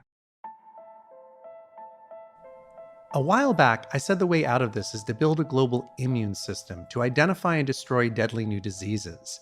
And there's plenty of inspiration to take from our own bodies. Our immune systems are simply amazing. They fight off countless attackers each year without us even noticing. And countless attackers are bugs the immune system has never encountered before. Yet it fends off these completely unknown enemies because it's agile, adaptive, and multi-layered. We need to build something like this for humanity as a whole, to fight off new threats, whether it's an artificial disease or a natural one, on a worldwide basis, early. The great news is we can do this if, after putting COVID behind us, to whatever extent we're able, we maintain our focus on the threat of new diseases much, much, much more intensely than we did after SARS, MERS, Zika, etc. As we'll see, doing this properly will take big investments, which can be very tricky to fund. But let's compare that to the cost of doing nothing. The Congressional Budget Office estimates that COVID will cost the US alone $7.9 trillion in economic activity, while former Harvard President Lawrence Summers pegs the domestic cost at $16 trillion. Whichever estimate you use, it maps out to tens of trillions of dollars worldwide from COVID, while an artificial bug could be vastly more deadly and destructive. Indeed, as I said earlier, I'm not confident that civilization could even survive something like a highly contagious version of H5N1 flu. I meanwhile can't imagine everything I'm about to discuss combined costing even 1 to 2% of the bill that COVID alone is sticking us with. And these measures would come with a massive side benefit, in that they defend us from natural diseases as well as artificial ones. That would include previously unknown enemies like COVID, or dreadful annual reruns like the flu. Let's talk about the flu for a second. The White House Council of Economic Advisors estimates that it costs the U.S. alone $361 billion a year in medical spending and lost productivity. This maps to over $1 trillion worldwide. And as we'll discuss in a bit, we might all but eradicate the flu if we get just one thing off of my wish list. Not definitely, but we'd have a great shot at it, for less than 1% of the flu's annual cost. Modern life sciences, absolutely including synbio, are magical arts, and we can and should enlist them against ancient enemies along with emerging ones. Now, as I said, this immune system should be a global thing, but global initiatives can take years to gin up. So we can and should get started everywhere at national levels, although it would be best if we eventually do things collaboratively and cover the globe. I've divided the immune system into 5 components. The first is about making it much trickier for bad actors to hijack our synbio infrastructure and use it to churn out awful things. The second component is outbreak surveillance. The earliest days of an outbreak can make all the difference between derailing a disease and letting it go global. So we should monitor the biosphere for new outbreaks as carefully as we watch the skies for enemy nukes. As we'll see, some really interesting science could help a lot with this, if it gets the right funding and prioritization. The third component is about hardening society against a synbio attack, or a natural pandemic. In military terminology, a hard target has some protection and is tougher to destroy than a defenseless soft target. Like you could say the US hardened its airports back in the 70s, when it first equipped them with metal detectors, then hardened them again after the 9/11 attacks by creating the TSA. Component number 4 is about conquering viruses. This is all about getting ahead of the next viral outbreak with vaccines and medications that could just stop it in its tracks. There's a huge amount that could be done here. But again, it's all about getting the right funding from a society that tends to underinvest badly in these things. I call the last component battle infrastructure. What do we need in place to fight the next novel disease after it's broken out, to either stop it from becoming a pandemic or to dampen a pandemic that takes off despite all of our other measures? At least one thing we'll discuss may sound like science fiction. The immune system I'll describe will be a dual-purpose framework. While some parts of it are specifically targeted at artificial diseases, some of it would also pay huge dividends in our never-ending battle against natural ones. So even if no one ever attempts to create an artificial bug, which I find almost impossible to imagine, it would still pay for itself probably hundreds of times over in saving lives, suffering, and economic damage. Before we start, I should say this isn't meant to be the last word in anything. It's instead a framework for thinking about how to respond to an existential threat humanity faces, one that the COVID crisis has brought into much sharper focus in the year and a half since I gave my TED Talk about these things. It's not meant to be comprehensive. It can't be. For one thing, this podcast is meant to have a manageable duration. Also, so much is changing in synbio and infectious disease research due to COVID that one writer can't hope to have it all on his radar. There might be dozens of measures and promising technologies worth slotting into each of my notional components. And if some form of this immune system does arise, I certainly hope it'll be that deep and rich. So, my hope in this is to start a conversation, not to complete one. A conversation that could lead to a blueprint for an immune system more agile, multi-layered, and adaptive than anyone can currently imagine. So, on to component 1, hardening the synbio infrastructure. A few minutes back, I mentioned the TSA. Most of us have a friend who likes to say that if they wanted to hijack a plane, it would be so easy, because the TSA sucks. Next time that happens, ask your friend how many US hijackings there have been since the TSA got started and cockpit doors were hardened. The answer is 0. Not because it's become impossible to hijack planes, but it's tricky enough that hardly anyone bothers. So while we haven't made aviation invulnerable, because that is impossible, we've made it much, much harder to disrupt. This is what we need to do with the act of creating deadly artificial bugs. We can't make that completely impossible, but we can push it past the reach of most people, including people acting on urges that will eventually pass. This matters a lot with someone bent on suicidal mass destruction, because most suicide attempts, and many mass shootings, are driven by transient phases of extreme rage or despair. An analysis of over 175 academic papers showed that less than 4% of those who tried and failed to kill themselves later successfully did so. Now, that's obviously 4% too many, but it shows that most suicidal phases are impermanent. Hijacking, of all things, is an interesting parallel. Believe it or not, it was once possible to hijack a plane almost on a passing whim. Between 1968 and 1972, there were 130 US hijackings, almost all of them by domestic perpetrators. Many of them were radicals who just kind of wanted to go to Cuba. It got so bad, Cuba created a special dormitory for wayward American hijackers. Alarmed citizens meanwhile swamped the FAA with anti-hijacking suggestions, like building trapdoors outside of cockpits. Eventually, metal detectors and so forth dropped the ambient level of hijackings from about 40 a year to almost zero. Now, we clearly can't live with dozens of biological attacks per year, so we need to think carefully about hardening the products and services that create synthetic DNA. Luckily, this process is already well underway. Back in 2010, the U.S. Department of Health and Human Services issued guidance for secure synbio practices, and by then, the industry had already founded the International Gene Synthesis Consortium, or IGSC, which is all about biosecurity. Its member companies represent about 80% of the world's gene synthesis capacity, although nobody's quite sure how accurate that estimate is. The government's guidance asked the industry to screen its customers for bad actors and to look out for orders of dangerous DNA sequences. So the IGSC created a regulated pathogen database. Its members now follow special review processes for potentially dangerous requests and contacts the FBI when appropriate. They also follow government watch lists of terrorists, people subject to export controls, and more. I discussed these issues with science policy expert Sarah Carter. She has estimated that IGSC members spend an average of almost $15 for each synthetic DNA order that they receive on biosecurity compliance, which is a very serious investment. So there's lots of great news here. The bad news is that the government hasn't once updated its guidance. That's a 10-year lapse in guiding one of the fastest moving industries in history. Plus, that ancient government guidance is just that, guidance. In other words, it's voluntary.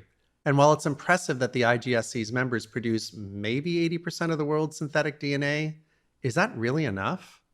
I'll use an analogy that many current and former American high school students will identify with. When I was growing up, my 5-town area, a couple 100,000 people total, had exactly one liquor store that reliably sold beer to teens. Every young beer enthusiast knew all about that store. And for a while, there may as well have been no drinking age whatsoever. Now, there had to be 99% compliance with the liquor laws amongst liquor stores in our area, but that hardly mattered. So I'd say when the fate of the world might literally hinge on controlling deadly DNA, 80% self-directed compliance to voluntary guidance is nowhere near enough. That other 20% in the hands of companies that are doing their own thing is just a gaping hole. And even for its members, the IGSC is no real arbiter because it thoroughly lacks independence. Its chair works for an IGSC member called Thermo Fisher. And the other folks who give it bits of their time also work for one member company or another. So if you're wondering why the IGSC website has no phone number, it's because they have no phone. Now, luckily, I wouldn't call this a pure fox watching the henhouse scenario, because synbio executives have huge incentives to prevent synbio attacks. As humans, they'd suffer as much as the rest of us. And even a botched attack that hurts no one could lead to calls to shut down their industry. That said, any company's prime directive is to make money, and every IGSC representative has a day job in a company that has to make quarterly goals. So it's not surprising that in a recent synbio industry survey, Sarah Carter wrote that the people she interviewed, quote, repeatedly emphasized that biosecurity considerations were not a priority for the industry overall, with very little attention paid to the topic by investors and in industry venues. Now, this isn't true everywhere. A thought leader in this field is Twist Bioscience, a relatively large and publicly traded synbio company and an IGSC member. A company representative told me that Twist treats the consortium standards as a baseline starting point for their own biosecurity measures. They have a small, full-time staff of PhDs who drill down on every DNA order that could possibly be misused. And the list of sequences that trigger reviews goes far beyond the IGSC's regulated pathogen database. That said, not everyone has Twist's resources, and the cost of synthetic DNA is dropping, while the cost of screening is increasing as databases of concerning sequences grow larger and more complete. This means screening is eating up a growing share of companies' margins, which increases the incentives to cut corners. And my contact at Twist said that some companies are, in fact, opting out of the IGSC for profitability reasons, particularly internationally. This worries him, and he's not alone. The World Economic Forum and a nonprofit called the Nuclear Threat Initiative have teamed up to address it. They've proposed a common screening platform that's robust, open source, and given to all industry players for free or at a very low cost. In a 2020 white paper, they wrote, quote, "Development of a common mechanism for screening pathogen and toxic DNA would reduce the time and expertise required to adopt and implement synthetic DNA screening practices and thereby expand those practices to a wider range of DNA providers. They hope to have this available this year." In their white paper, they called for governments to require DNA screening practices through legislation or regulation. And although I'm generally a very free market-oriented person, I fully agree. Governments worldwide should collaborate on tough regulations to forbid the distribution of any synthetic DNA to anonymous parties or known bad actors. As for dangerous DNA, it has its uses in research and other settings, and there are gradations of danger which should be treated differently. But in general, it should only be provided to highly trusted customers with excellent reasons for needing it. And as for pandemic-grade DNA, it should never be synthesized or distributed, period. I'll add that there's no reason to ever mutate living organisms in ways that could let them cause devastating pandemics.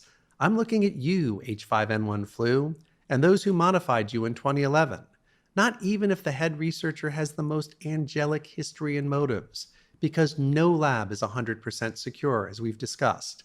Plus, lab security is about preventing accidental leaks, not deliberate ones. And it's always possible that some lab worker will pass through an incredibly dark year and decide to cause the world enormous harm. This is evident in the mass shootings that happen on a roughly daily basis in the US alone. No social class or level of education makes people immune to this. The regulators should be as brilliant as the people in the industry they oversee, and they should coordinate globally. Yes, the US, China, Russia, and others disagree on plenty, but they each have everything to lose from SynBio run amok. Finally, regulators need to move as fast as the industry. No more 10-year lapses. For one example of what happens when regulators fall asleep, that ancient US government guidance didn't foresee the rise of benchtop DNA printers, which could be the future of the industry. These generate DNA in users' labs, so they don't have to order it from companies like Twist. This is significant because history is full of transitions from the center to the edge. By this I mean capabilities that used to be provided by specialists migrate into the hands of users themselves.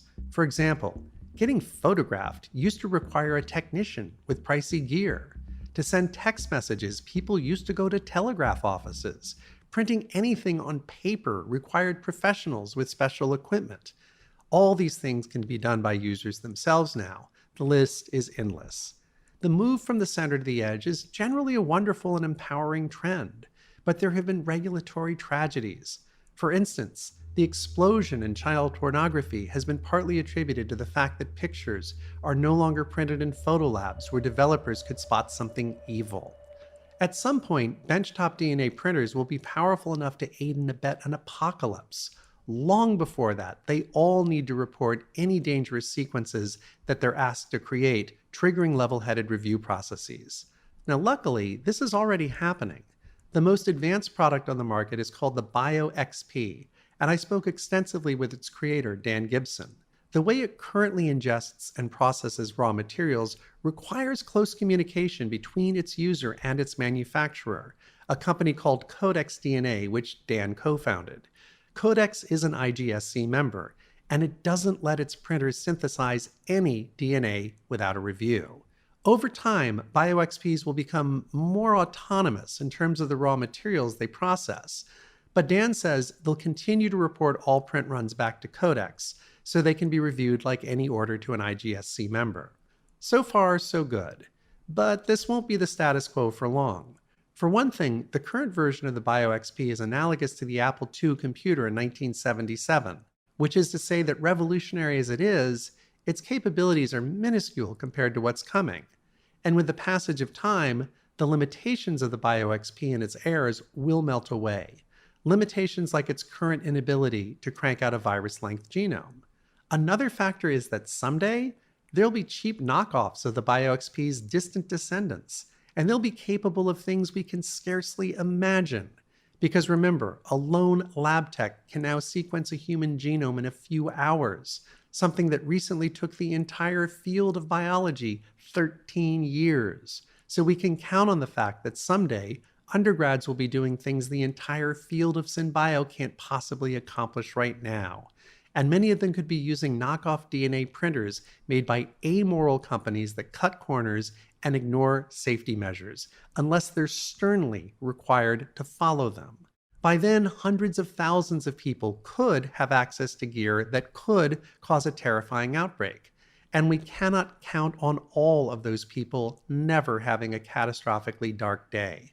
So there needs to be an iron set of rules and an iron culture about keeping dangerous DNA out of the wrong hands and the most deadly DNA out of all hands. And the time to create these universal rules is now, not a few months before distributed printers attain apocalyptic powers. This may sound like a terrifyingly tall order, and I'm sure government skeptics are particularly aghast at the need for brilliant and fast-moving regulators. But remember, in less than a century, we humans banished diseases that had plagued us for millennia, made 200-ton chunks of metal fly, and transitioned from slide rules to the internet. And I'm just talking about shaping an industry that's still in its infancy and is leaning in the right direction.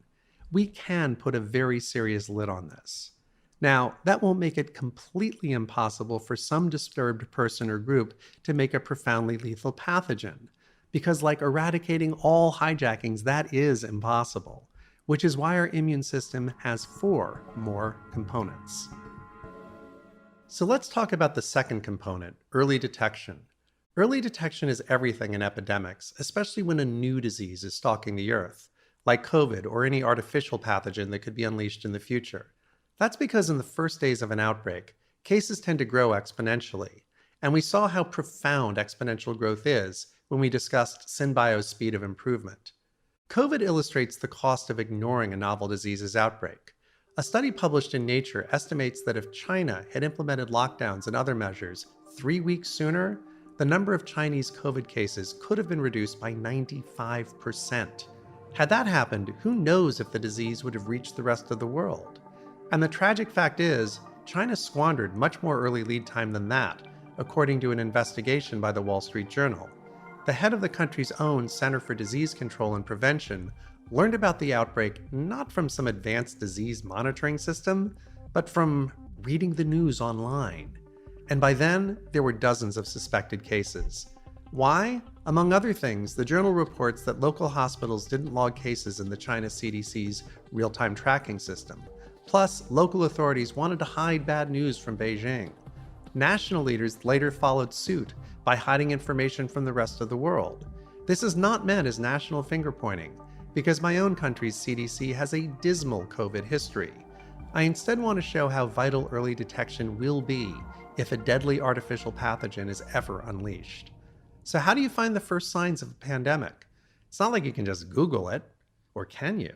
One of the most fascinating COVID-related articles I've read was written by a data scientist named Seth Stephens-Davidowitz for the New York Times in April of 2020. In it, he showed that Google searches for the phrase, "I can't smell," almost perfectly tracked the prevalence of COVID across the 50 US states. Loss of smell had only just been recognized as a COVID symptom at that point, so the article's chart seemed almost magical to me. In a conversation, Seth told me that Google is remarkably generous with their search data, and he didn't need any special access to write his piece. In it, he boldly predicted that eye pain would emerge as a COVID symptom.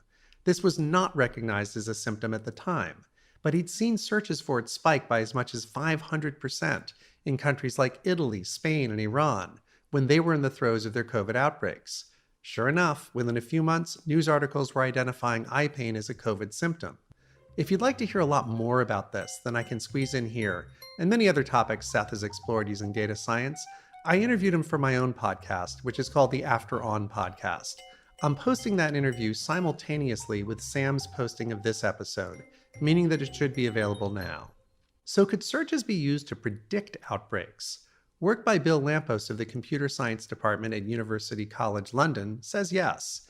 He and a team of researchers dug deep into search traffic across several countries and compared it to reported COVID cases and deaths. They found that search traffic pointed to national outbreaks an average of 16 days before case counts started to spike.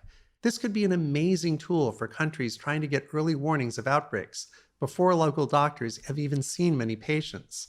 And in fact, Bill told me that Public Health England is now using his COVID models, as well as a search-powered flu detector that his team has built. I'd like to see this kind of work grow exponentially for our global immune system.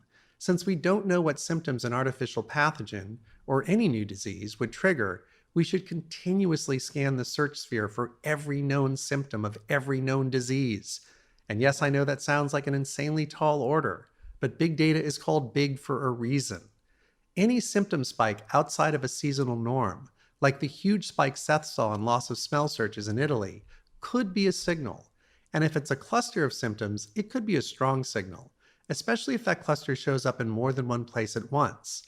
Now, building this would present all kinds of interesting data science challenges. As Seth and I discuss in our interview, the biggest one would probably be dealing with false positives. But Bill Lampos believes that such a system is buildable. Better yet, he wrote to me, quote, "A moderate scientific research budget can support the development of a system like that." This translates to the very low millions of dollars to potentially get way ahead of something that could cost us trillions, or even cost us everything. Of course, there are many offline places to search for emerging pandemics. One of the best, and certainly most obvious, is in the bodies of sick people who turn up at doctors' offices. One day, artificial pathogens could strike anywhere, but meanwhile, we can greatly expand our virus hunting expertise by relentlessly identifying and neutralizing new natural diseases and hotspots where viruses commonly jump from animal hosts to humans. Southern China is one such place, and parts of Africa are others. SARS, MERS, Ebola, and perhaps COVID all jumped from animals and are known as zoonotic viruses. Zoonotics are especially dangerous because until the moment they jump, no human body has any immunity or experience in fighting them. An amazing program that's just rolling out in West Africa called Sentinel could be a role model for the developed world as well, as we gear up for a time in which new diseases could strike anywhere. One of its co-leaders is Pardis Sabeti, who has appointments at both Harvard and the Broad Institute. The Broad is basically a joint venture between Harvard and MIT, and is worth knowing about, because a huge proportion of the world's best genetic science is coming out of there. Sentinel is called, quote, "a pandemic preemption system for the real-time detection of viral threats," and it's launching first in Nigeria. It will be a multi-tiered system. Its creators believe that we are, quote, "on the cusp of a new era." Ultra-sensitive genomic technologies have the unprecedented ability to detect virtually any pathogen, including those circulating under the radar, and can be leveraged to create simple point-of-care diagnostics to be deployed anywhere. In parallel, powerful new information systems allow us to continuously collect, integrate, and share viral surveillance data. By unifying these tools into a coherent system, for the first time ever, we can detect and prevent pandemics on the ground before they start. End quote. So basically, it's sci-fi grade genomics meets cloud computing. And it sounds pretty good, huh? Sentinel will be built around a 3-tier system with simpler tools out in the field and more powerful ones in regional and national centers, and data about every single infection flowing back to a central system for tracking and analysis. If a patient has one of the area's top priority diseases, Pardis expects that they'll be able to identify it within an hour, and to identify any other known human virus within a day. When I asked her how long it would take to create a test for a previously unknown disease that they discover out in the field, she said a day to build it and a week to know that it works. Pardis absolutely believes we need something like Sentinel in the US and throughout the rest of the world, although her own focus is currently on West and Central Africa. and she shares my concerns about biosecurity. So, could we afford a worldwide Sentinel system? I've seen the program's budget, and while it's confidential, I can say it's absolutely in the reach of any developed country, and any less developed country with just a little bit of outside financial help. In the US, adjusting for cost of living factors and population size, I estimate it would cost in the low billions per year. This is a trifling sum just compared to what we lose to the flu every year, let alone a pandemic like COVID. And it's negligible compared to what a truly nasty artificial pathogen could cost us if it goes undetected for a few critical weeks. How else might we detect a new pathogen? Well, how about plucking it right out of the air? A handful of researchers are now pioneering bioaerosol science, including Mark Hernandez at the University of Colorado. One technology he's excited about is called condensation particle capture, or CPC. This uses humidity to condense incredibly tiny particles out of the air. It then concentrates them into a little vial from which DNA and RNA can be sequenced. Next-generation CPC systems are small, roughly shoebox-sized. They're also networkable and cheap, about $1,000 each. Someone needs to collect those little vials, so CPC doesn't provide instant results.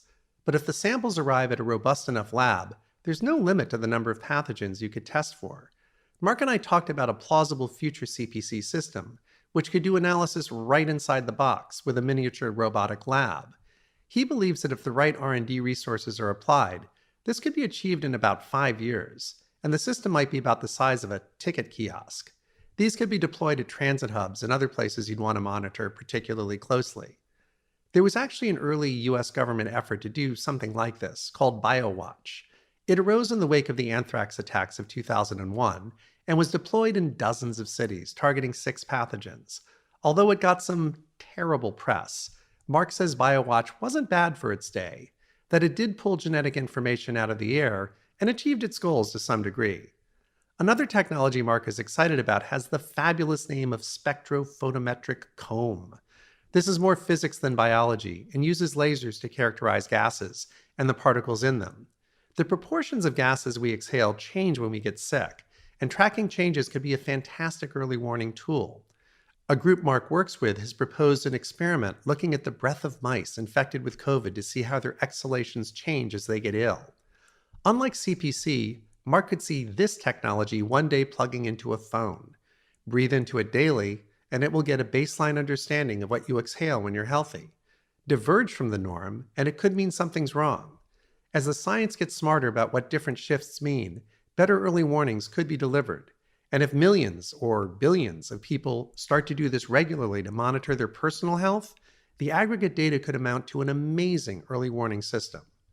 Mark is one of over 100 contributors to a global microorganism survey called Metasub, run by geneticist Chris Mason, a professor at Weill Cornell Medicine. Each year, researchers in 114 global cities, plus an outpost in Antarctica, spend a day sampling an average of 50 local sites. Some sample the air like Mark Hernandez. Others sample wastewater. But most of them swab surfaces in places including public transit systems, shopping malls, hospitals, and homes. You could think of this as a microorganism census, but it could be converted into a massive disease surveillance network by doing swabbing and analysis on a daily rather than yearly basis. Chris Mason ballparks that a budget of about $3 billion would enable this with extremely deep genetic sequencing, which would uncover even highly rare bugs in each environment. Like everything discussed in this series, that's nothing compared to the annual cost of the flu, let alone a devastating pandemic. And about half of that cost is for reading genes, costs which are continuing to drop dramatically. Over time, this could let hundreds of additional cities join the survey for the same budget. Or the budget could be increased to expand coverage, because after all, it is peanuts compared to the stakes. Over time, investments in R&D could result in robotic systems to do the swabbing automatically and do the genetic analysis right on the machine, potentially enabling far more sampling or allowing more to be accomplished on the same budget. The bottom line is, disease surveillance is an incredibly promising frontier for improvement if we prioritize the right investments today. Okay, well, Rob, in thinking about how to solve this problem, we have to think about how to pay for the solution. What is the role of money in this equation? Well, I think there's two things to think about. How much is it going to take? And is society actually going to be willing to make those investments, given that we know society basically hit the snooze bar after SARS, after Zika, after a bunch of other things? This time around, there's definitely promising signs. I do think that COVID's wake up call is uniquely noisy. And the Biden administration has, of course, drawn up a mega $1 billion pandemic budget, but with almost all the conversation, understandably enough, focused on the immediate project of fighting COVID, it's a little hard to tease out what permanent changes will be made to our pandemic readiness. But there are some really good ideas starting to circulate. And also, the real test won't be what we're doing against pandemics in 2022, but what we're doing in 2032 if we've been lucky enough to have a quiet decade. Like, Mm. do we lose focus and let our capabilities atrophy after COVID's a distant memory? And for this reason, the right way to look at this, and I think the only way to look at this, is through a national security lens, in that we spend massive amounts on defense every year, even though the huge majority of our military capacity isn't being used at any given moment because we want to be prepared for an extreme military emergency that's never happened before. And since pandemics are huge national security risks, that's definitely how we need to budget for them. And viewing through this lens, I'd say, for example, the odds of another pandemic happening vastly outweigh those of an all out nuclear war happening, right? And the US currently spends about $35 billion a year, according to at least one report that I saw, maintaining its nuclear arsenal, while the world as a whole spends about $70 billion a year. Now, that kind of annual budget would fund every pandemic preparedness measure I'm going to mention in this series many times over. So it's a highly precedented level of investment to make against a major national security risk, and an investment that I think would do the trick of defending against future pandemics if it's spent wisely, which of course governments don't always do, but they can in a pinch, and this is a pinch. But it needs to be a relentless investment year in, year out across even pandemic-free decades. So again, the analogy has to be defense spending, of which, like an even bigger example, is counterterrorism, which the Mm. US has spent trillions on since 9/11, including 2 world wars. And all that shows we absolutely have the resources to fund almost any imaginable pandemic immune system on a national or global level. It's just a matter of political will.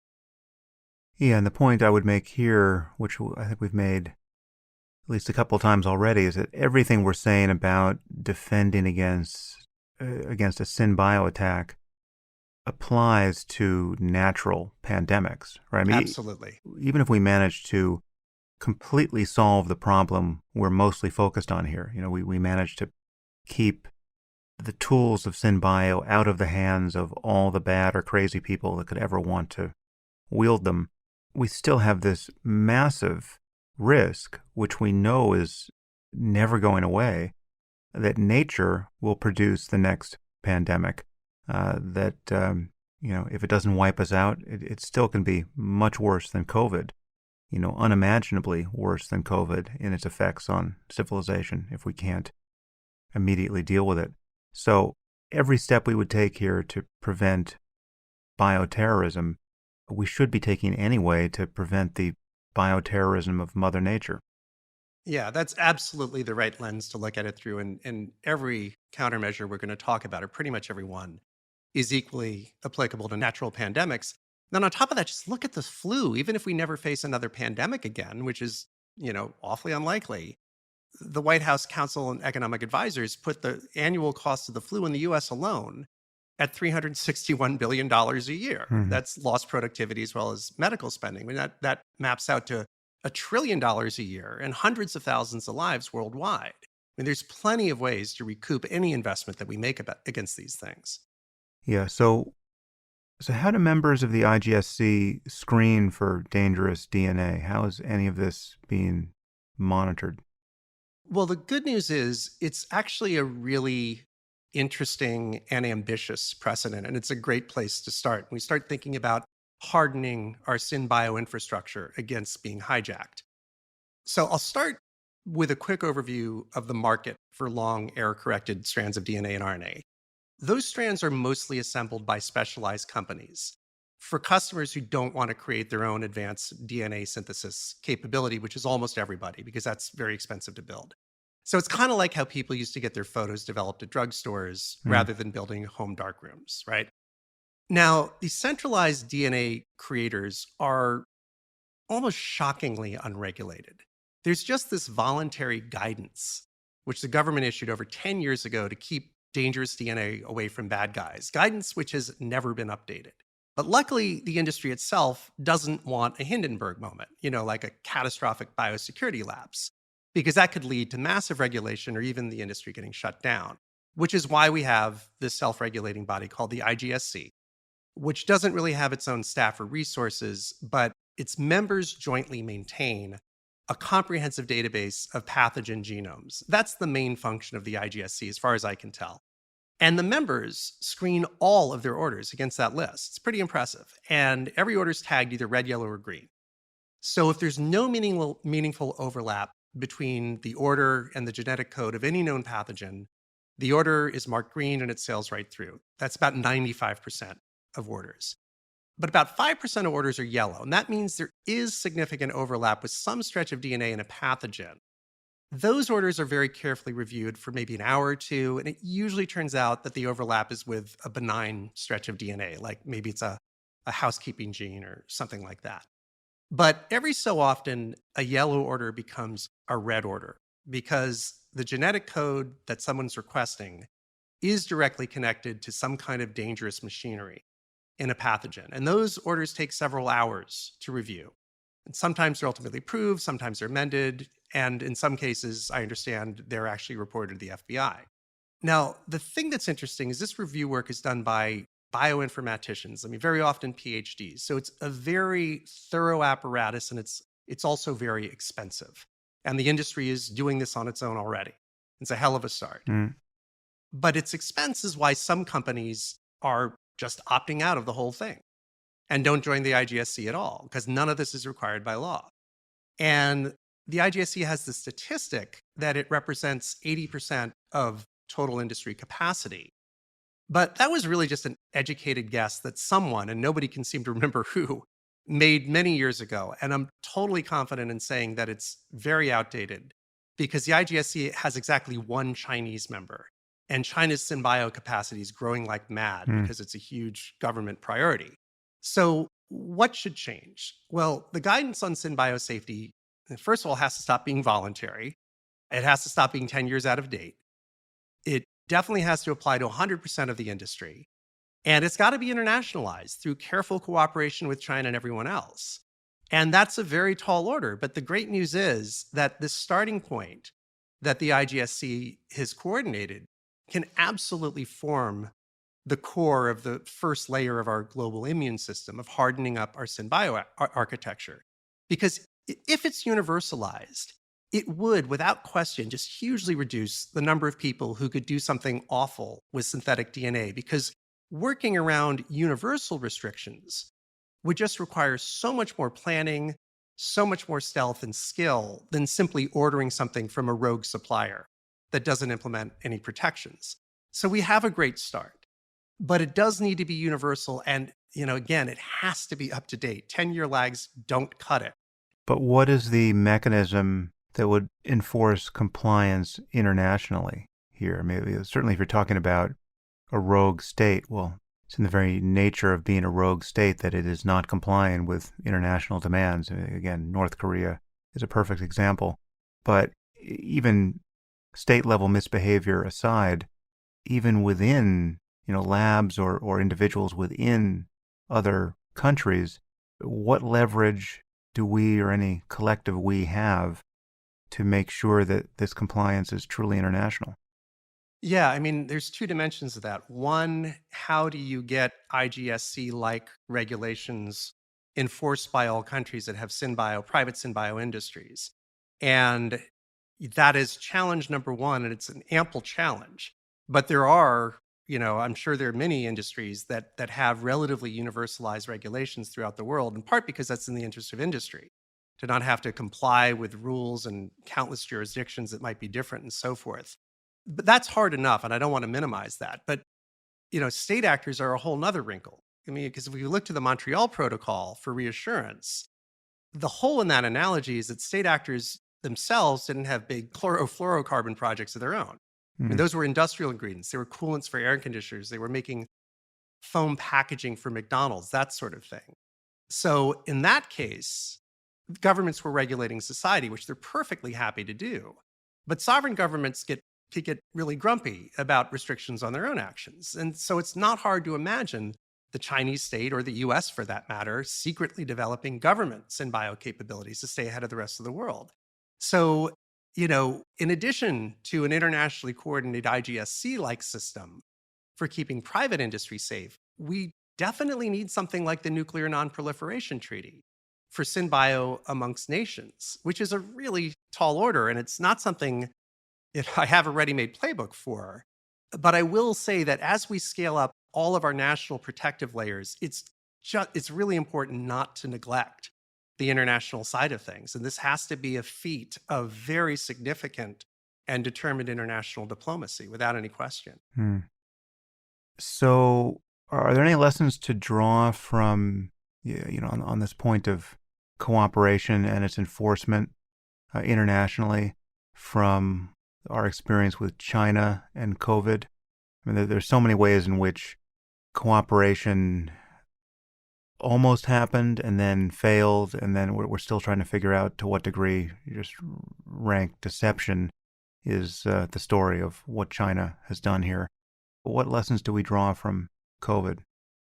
Well, it's obviously not an encouraging example on so many levels. I mean, the denialism, the suppression of people spreading the word about the outbreak, the fact that people in regions like Wuhan are often afraid to report bad news up to Beijing. So there was stonewalling internally, according to that very extensive research that I cited in the recorded material by the Wall Street Journal. Hmm. There was obviously stonewalling on an international level.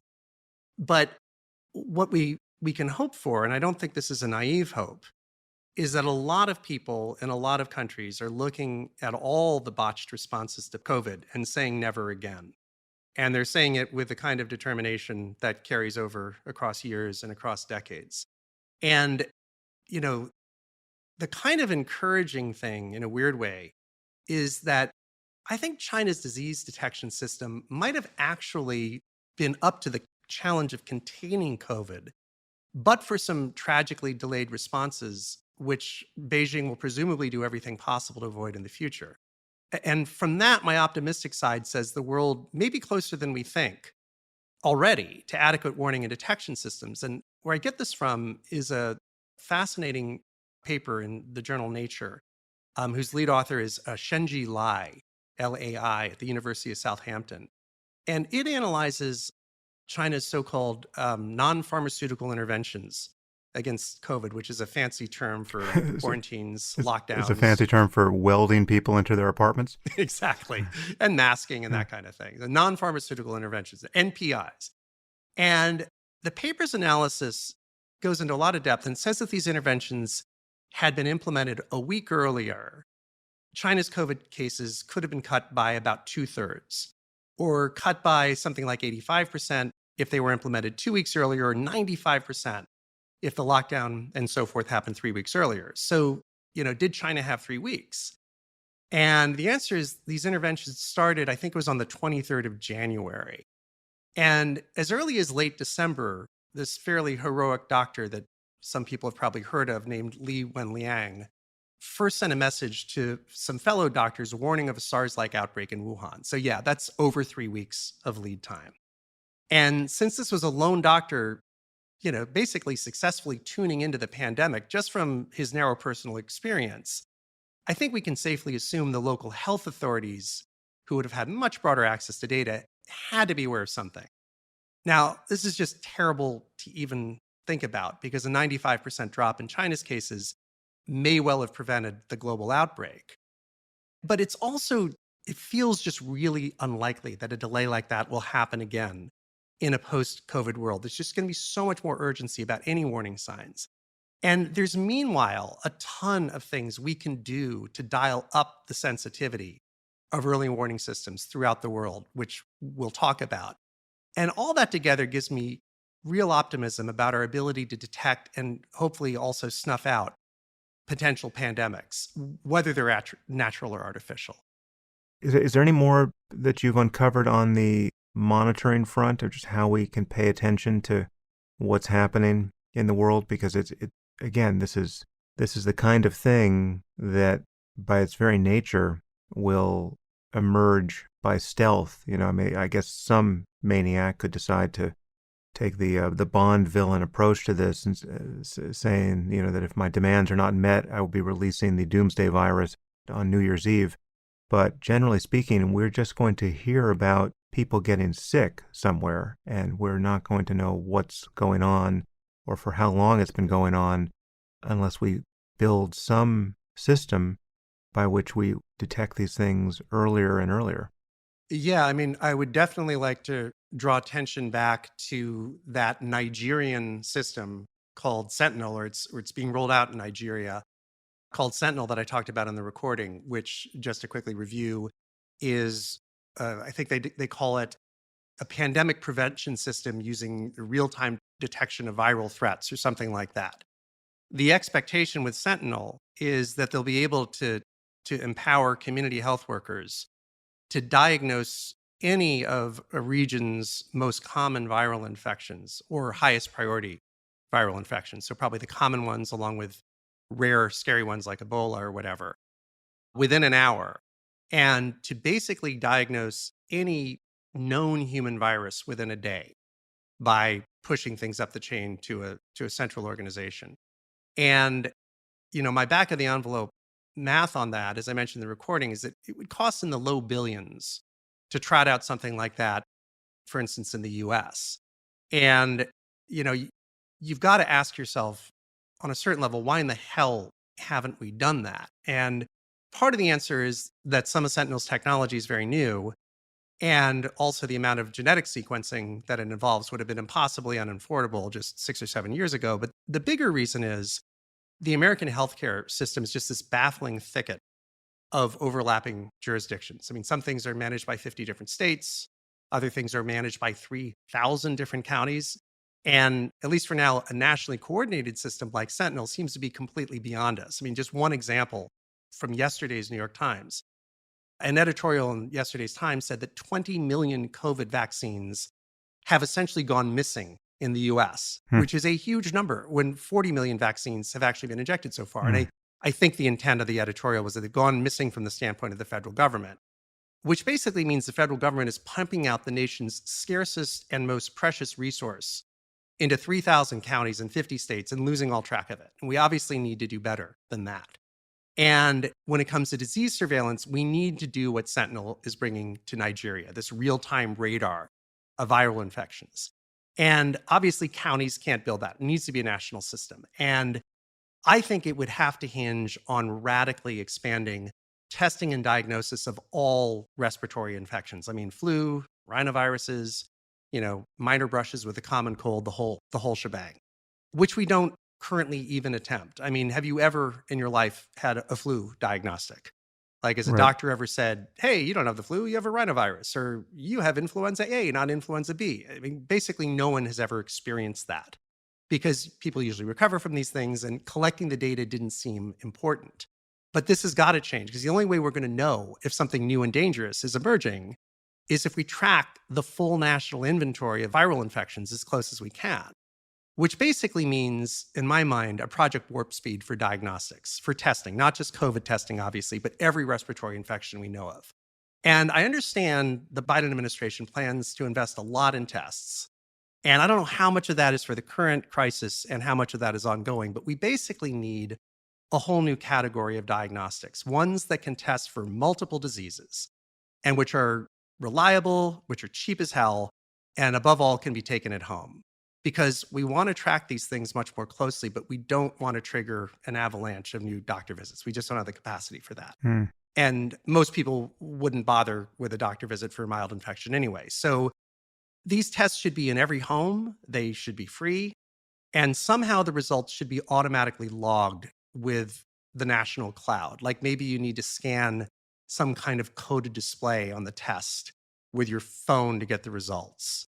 And all of this disease information needs to go into a real-time integrated system that's inhaling lots of other data as well. I mean, something kind of like NORAD, the super high-tech military command that scans the skies for nukes and enemy planes, like a disease tracking center that's staffed 24/7 by data scientists looking at data from all kinds of sources, like all those diagnostic tests, also online data, search engine queries, and so forth, like we talked about.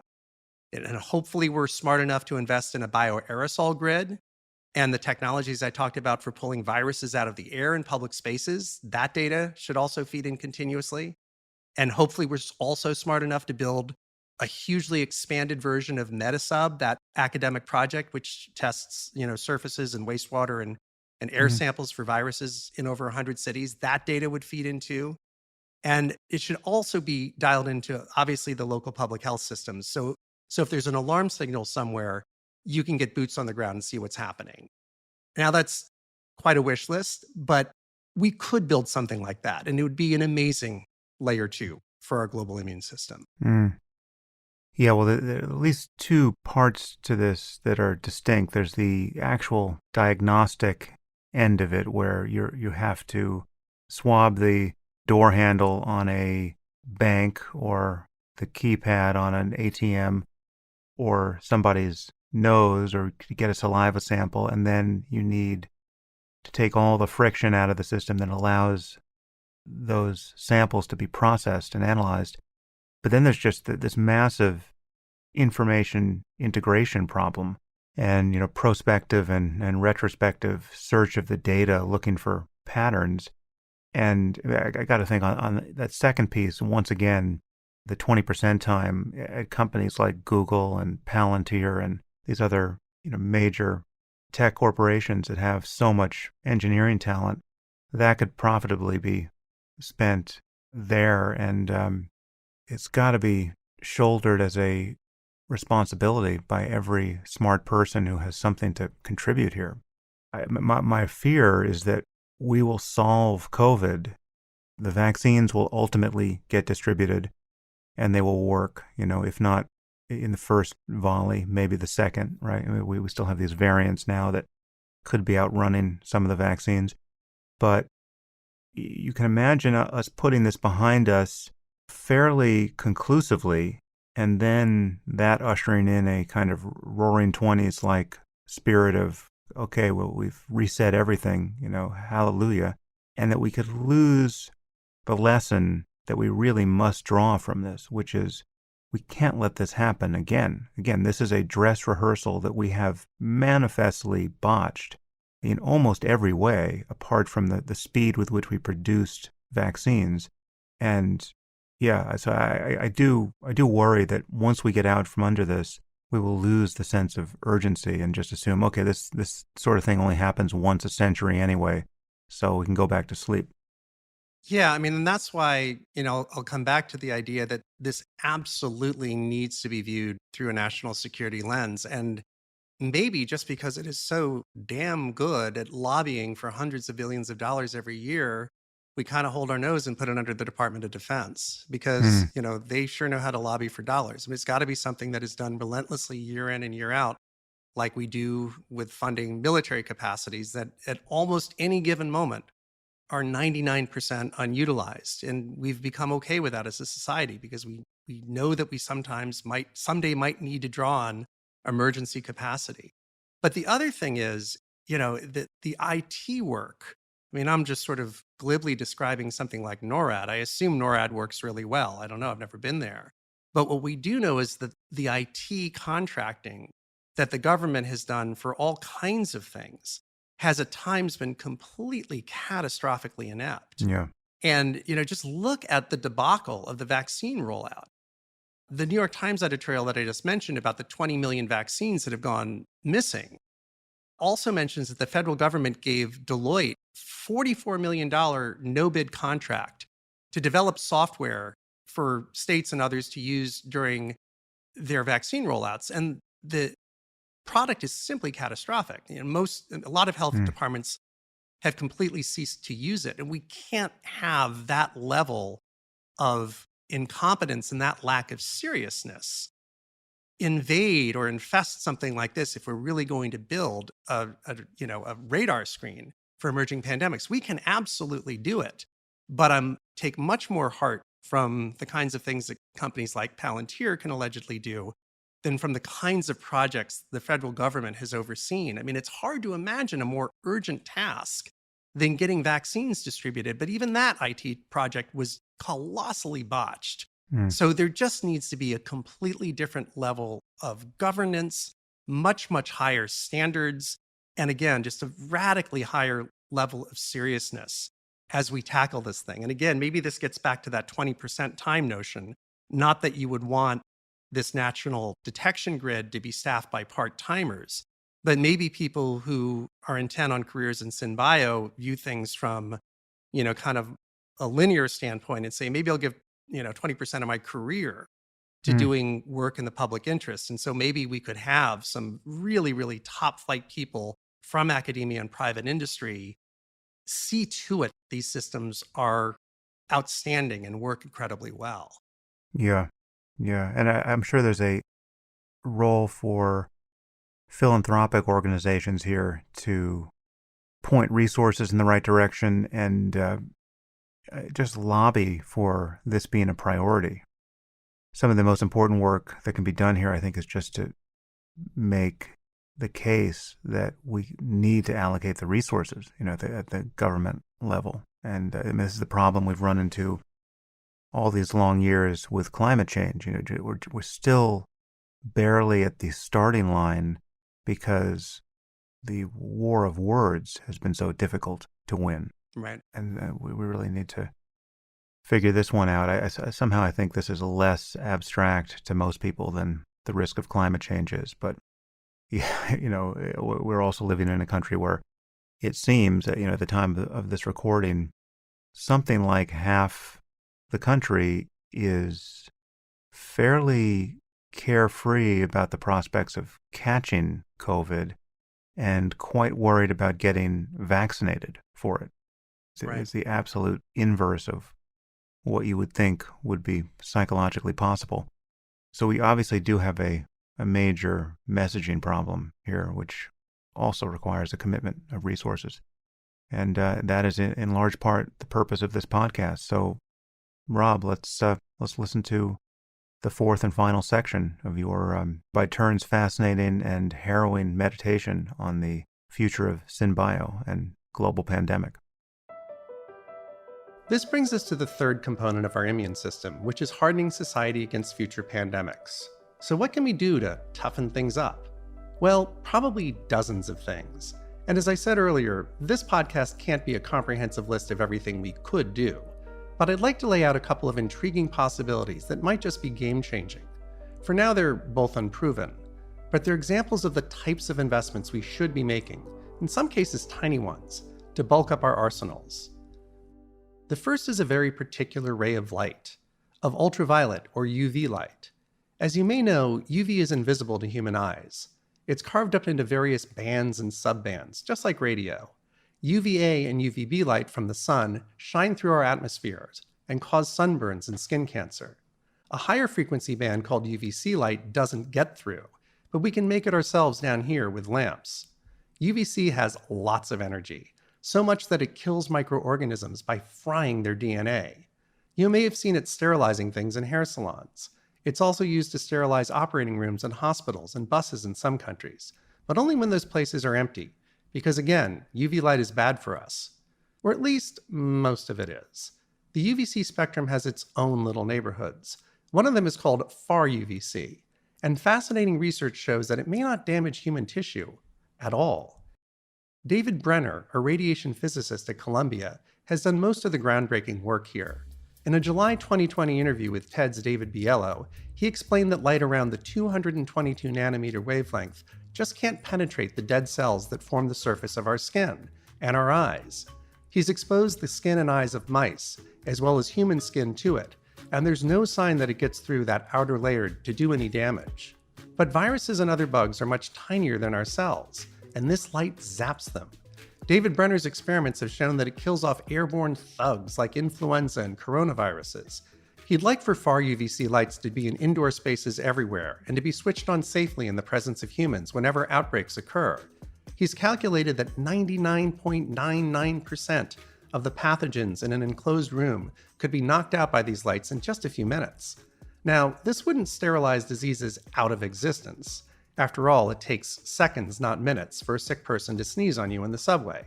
But it could bring the ambient level of pathogens way down and completely sterilize surfaces. In other words, while it wouldn't make the built environment virus-proof, it could harden it quite a bit. But there's a puzzle here. Dangerous UV wavelengths aren't all that much longer than far UVC. It's all measured in nanometers, so why can the bad UV penetrate our skin when far UVC can't? I talked to a Scottish physicist based in Australia named Charlie Ironside who explained this. Different materials absorb and reflect different frequencies of light, and the proteins in our cells happen to be highly absorbent right around that magic 222 nanometer wavelength. And when light is absorbed, it decays away exponentially as it enters the material. So boom, our outer layers of dead cells are bulletproof, or at least very opaque, at 222. To make far UVC today, you need clunky tubes which are big, ugly, inefficient, and generate way too much heat. Charlie has spent decades working with LEDs and has issued a call to arms to the industry to make far UVC LED products. If things work out, he thinks they could even be integrated into smartphones, letting them act as germicidal wands. No more need for hand sanitizer. But lots of research and development would need to be done. And as Physics World recently pointed out, nothing's going to happen until safety is proven beyond a doubt. David Brenner's intriguing experiments notwithstanding, this is yet to be done. If you're like me, you're wondering, why in the world not? Safety studies would cost in the millions in a world that's losing trillions to a pandemic. A world which will, without question, face future pandemics. And this could be a game changer. Or it could be a dud. But we'll only find out if we put it to the test. Our global immune system has to fund research that could strengthen our pandemic readiness, especially when next steps cost so little, and excellent research shows that the results could be transformative. This brings us to the BCG vaccine. BCG prevents early childhood tuberculosis and has been given over 4 billion times since the 1920s, more than any other vaccine. It's so safe, it's given to over 120 million infants each year, and there have been signs that it fights many diseases beyond tuberculosis for almost a century.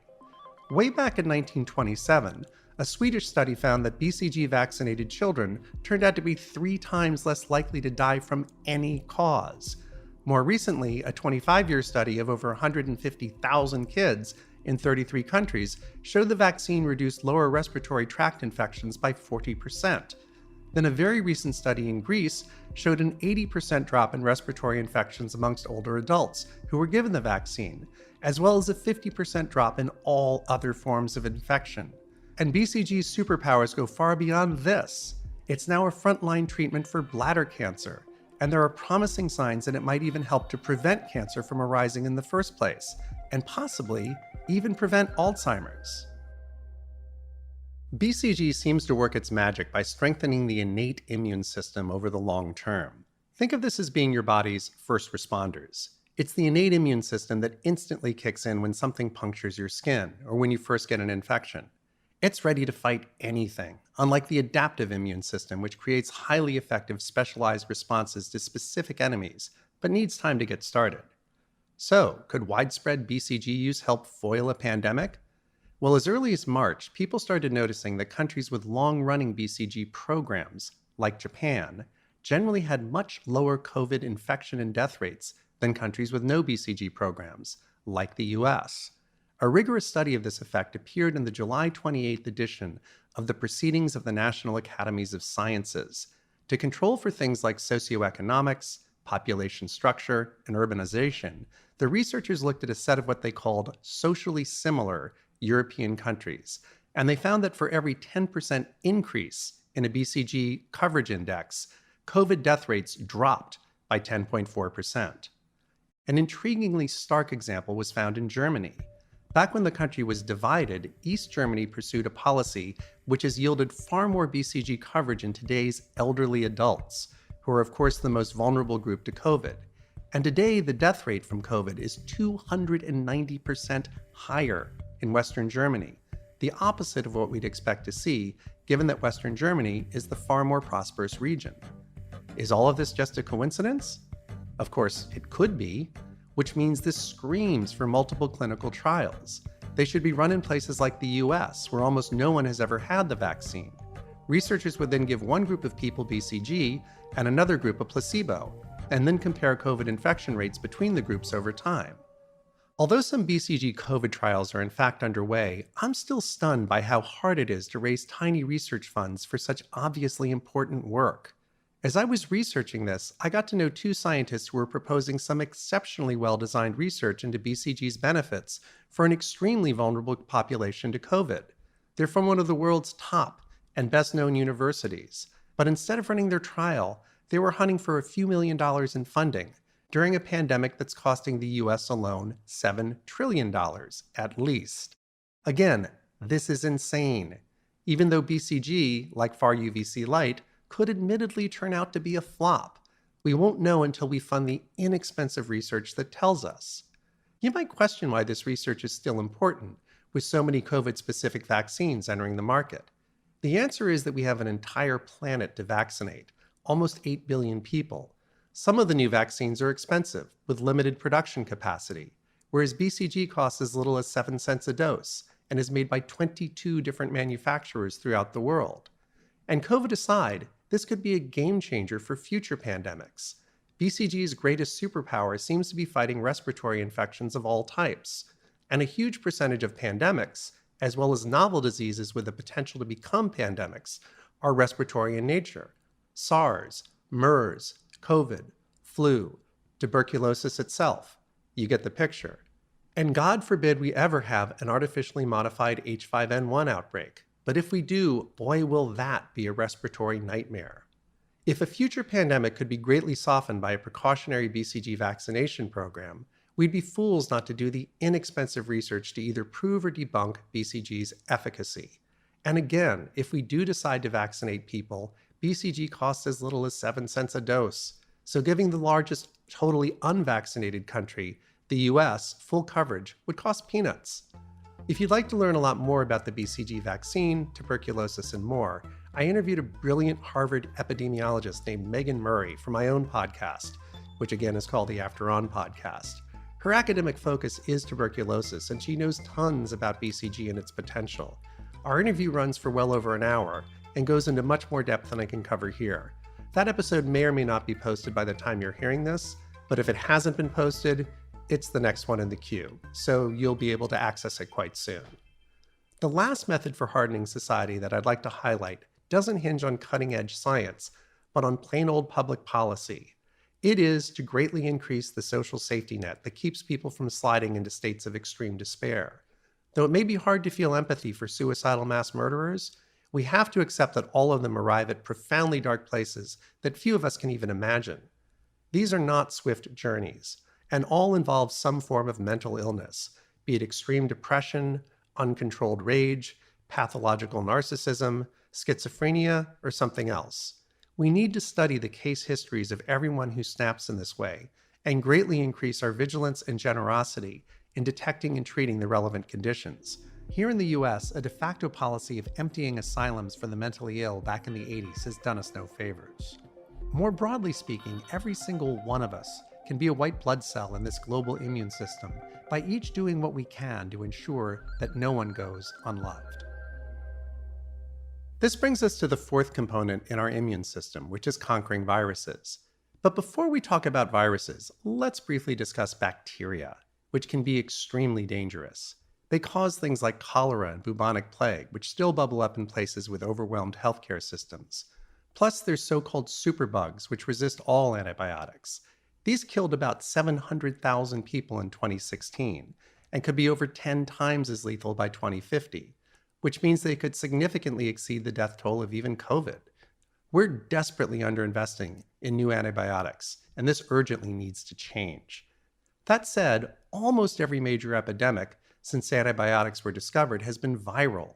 Influenza, polio, mumps, yellow fever, measles, dengue, AIDS, SARS, MERS, COVID. And as for true pandemics, only viruses cause them in the modern era. So why are viruses such tough customers? Ironically, it's because there's not much to them. They lack the basic machinery of life and don't have any cells, so they infiltrate our cells. That doesn't leave us many targets when we go after them, because we don't want to wipe ourselves out along with a virus. Bacteria, on the other hand, are cells, ones which are very different from ours. That gives us loads of targets when we fight them. And many of our antibiotics are broad spectrum, which means they can wipe out all kinds of bacteria, sometimes too many.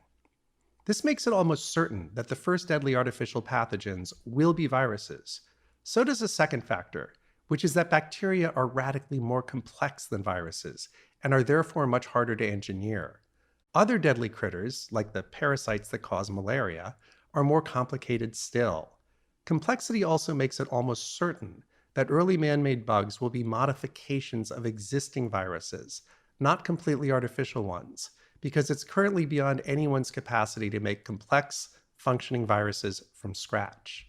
So how should we face the threat of artificially modified viruses, terrors like that contagious version of H5N1 flu, which has already been created?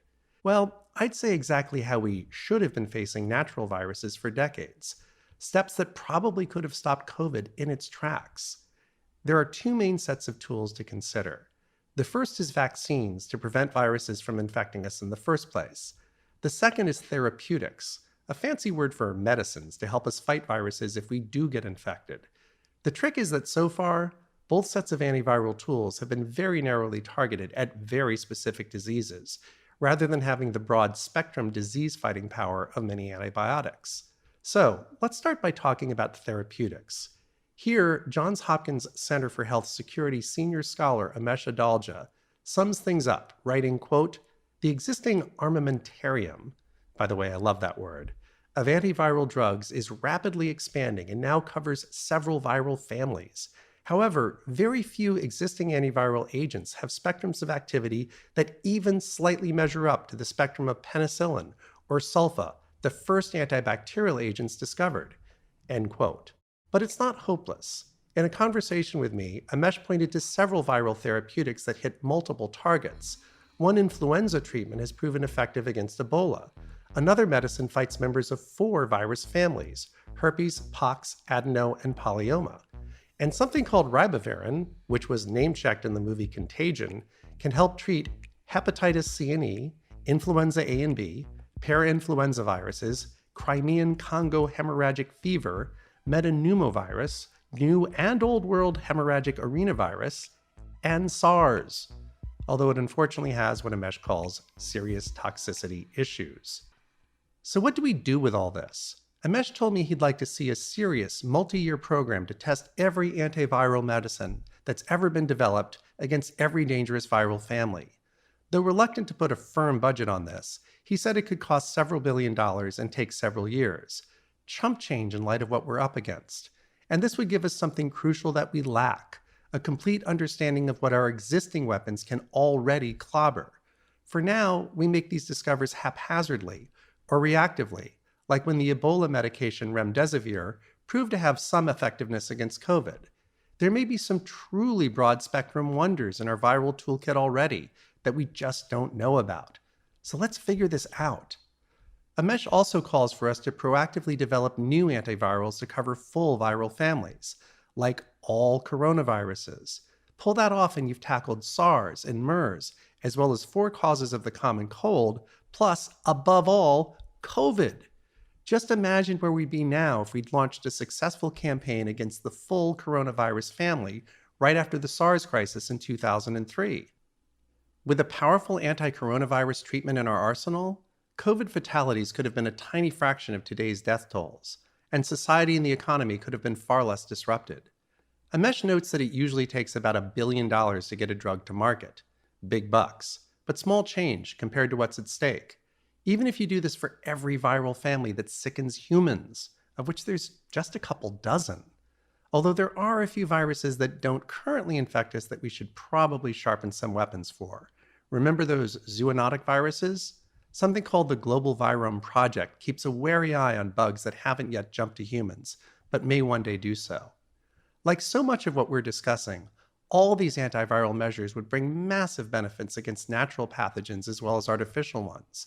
And strictly in light of the endless costs that natural diseases inflict on us, we'd be crazy to skimp here. Also, there are things that could help bring the costs down, like software-based modeling and screening of drugs against specific diseases, a new field that's showing lots of promise and appears to be very cost-effective. Now, of course, the other side of the viral defense equation is vaccines. And here we'll start by talking about the flu again, because lots of smart people have been calling for a universal flu vaccine for years. By this, they mean a vaccine that works against all strains of the influenza virus. So if you stamp out seasonal flu, you've protected people from rogue versions of H5N1 flu for free, along with countless other variations. A universal flu vaccine would also hopefully be good for multiple years, unlike the annual vaccines we currently get. There are lots of good reasons to get blanket protection from influenza. As we've already seen with H5N1 flu, it can be hacked in terrifying ways. It also kills 300,000 to 500,000 people worldwide each year and costs over $1 trillion in global economic activity. Plus, it mutates constantly, reinfecting people who recovered from earlier strains. Those mutations can also trigger deadly pandemics, as happened in 1918 and 3 times since. Finally, the current vaccine is just so inadequate. It's only 10 to 60% effective depending on the year, and its manufacturing is largely based on 1940s technology. One of the top people who has long called for a universal flu vaccine is Harvey Feinberg, a former dean of the Harvard School of Public Health and a former president of the National Academy of Medicine. He told me that he thinks it would cost just $100 to $200 million to fund a fully dedicated effort that would have, quote, a very good chance, end quote, of developing a universal flu vaccine over about 10 years. You heard that right, just $10 to $20 million a year. And he points off that even if he's off by an order of magnitude, and it costs $1 to $2 billion total, it's a staggeringly good deal. Now, you could spend this money only to find out that a universal flu vaccine is impossible with today's science. Harvey puts those odds at least 25%, and maybe at a stretch as high as 50%. But if we take the worst possible numbers from all of his ranges and figure it's $2 billion to get just a 50-50 shot at saving the world $1 trillion and hundreds of thousands of lives each year, it's still the deal of the century. And of course, there's no reason to stop with the flu. Harvey thinks similar programs against other viral families would cost similar amounts and face similar odds. If given the budget, he'd start with universal influenza and coronavirus vaccines. He thinks we'd learn enough from this to make later efforts, targeting other viral families, faster and cheaper. So again, let's say we take the worst possible number from Harvey's ranges and launch universal vaccine programs against all of the couple dozen virus families that sicken humans. This one-time moonshot program would cost less than 5% of what the flu alone costs the world every year, and less than 1% of COVID's bill. Even if artificial bugs are forever pure science fiction, this is an investment humanity cannot afford not to make. And no, you wouldn't have to get all those shots, although you'd be wise to get the influenza and corona ones. Instead, we'd stockpile these vaccines and have them ready in case something as bad or worse than COVID emerges from one of those many viral families. And as with viral therapeutics, just imagine if we'd had the foresight to launch a family-wide coronavirus vaccine program in response to the SARS outbreak in 2003. Society literally could have been inoculated against COVID before it even raised its head. Onto our global immune system's final component, battle infrastructure. So let's say the worst happens and an evil artificial bug, or something nasty and natural, is on the loose. What do we need in our arsenal that we'll wish we had invested in today? As a first step, Harvey Feinberg thinks we should adopt a national security mindset toward pandemics. And I fully agree. These can be threats on the scale of a world war, after all, which calls for a unified command. And Harvey believes the head of it should carry, quote, the full power and authority of the American president to mobilize every civilian and asset needed to win the war. That's the approximate opposite of how the US, at least, met COVID. One small example of dozens. The federal government here triggered a bidding war between the 50 states for critical equipment and supplies by refusing to coordinate purchasing and distribution. This turned the states into rivals rather than allies, while prompting hoarding and backstabbing. In the words of the Wall Street Journal, quote, "Some states turned against each other. One refused to give another contact information for lab supplies, fearful of being outbid. Governors kept shipment details secret. Other governors dispatched state police to airports to guard their cargo," end quote. A bigger example, the federal government left it to each state to concoct its own defense and public health strategy against COVID.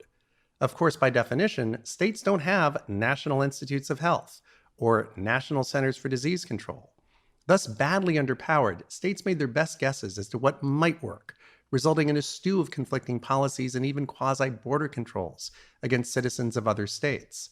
Could you imagine approaching something 10 to 100 times deadlier than COVID with this sort of flailing? The virus would finish us. Harvey also thinks voluntary quarantine should be more widely practiced and available on demand. By this, he means offering temporary accommodations to people who have been exposed to protect the people they live with. This is important because close extended indoor contact is the surest way to catch someone's infectious disease. Just consider how badly COVID spread in nursing homes. Now, it may seem heartless to suggest that someone consider separating from their housemates or family, but saying you should quarantine at home is an invitation to infect everyone there, while only getting ad hoc homespun medical care unless you happen to live with a doctor or a nurse. Is that less heartless?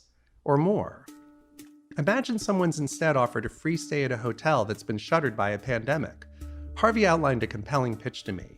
You could stay somewhere other people would pay hundreds of dollars a day to live in. You'll have room service because that enables social distancing.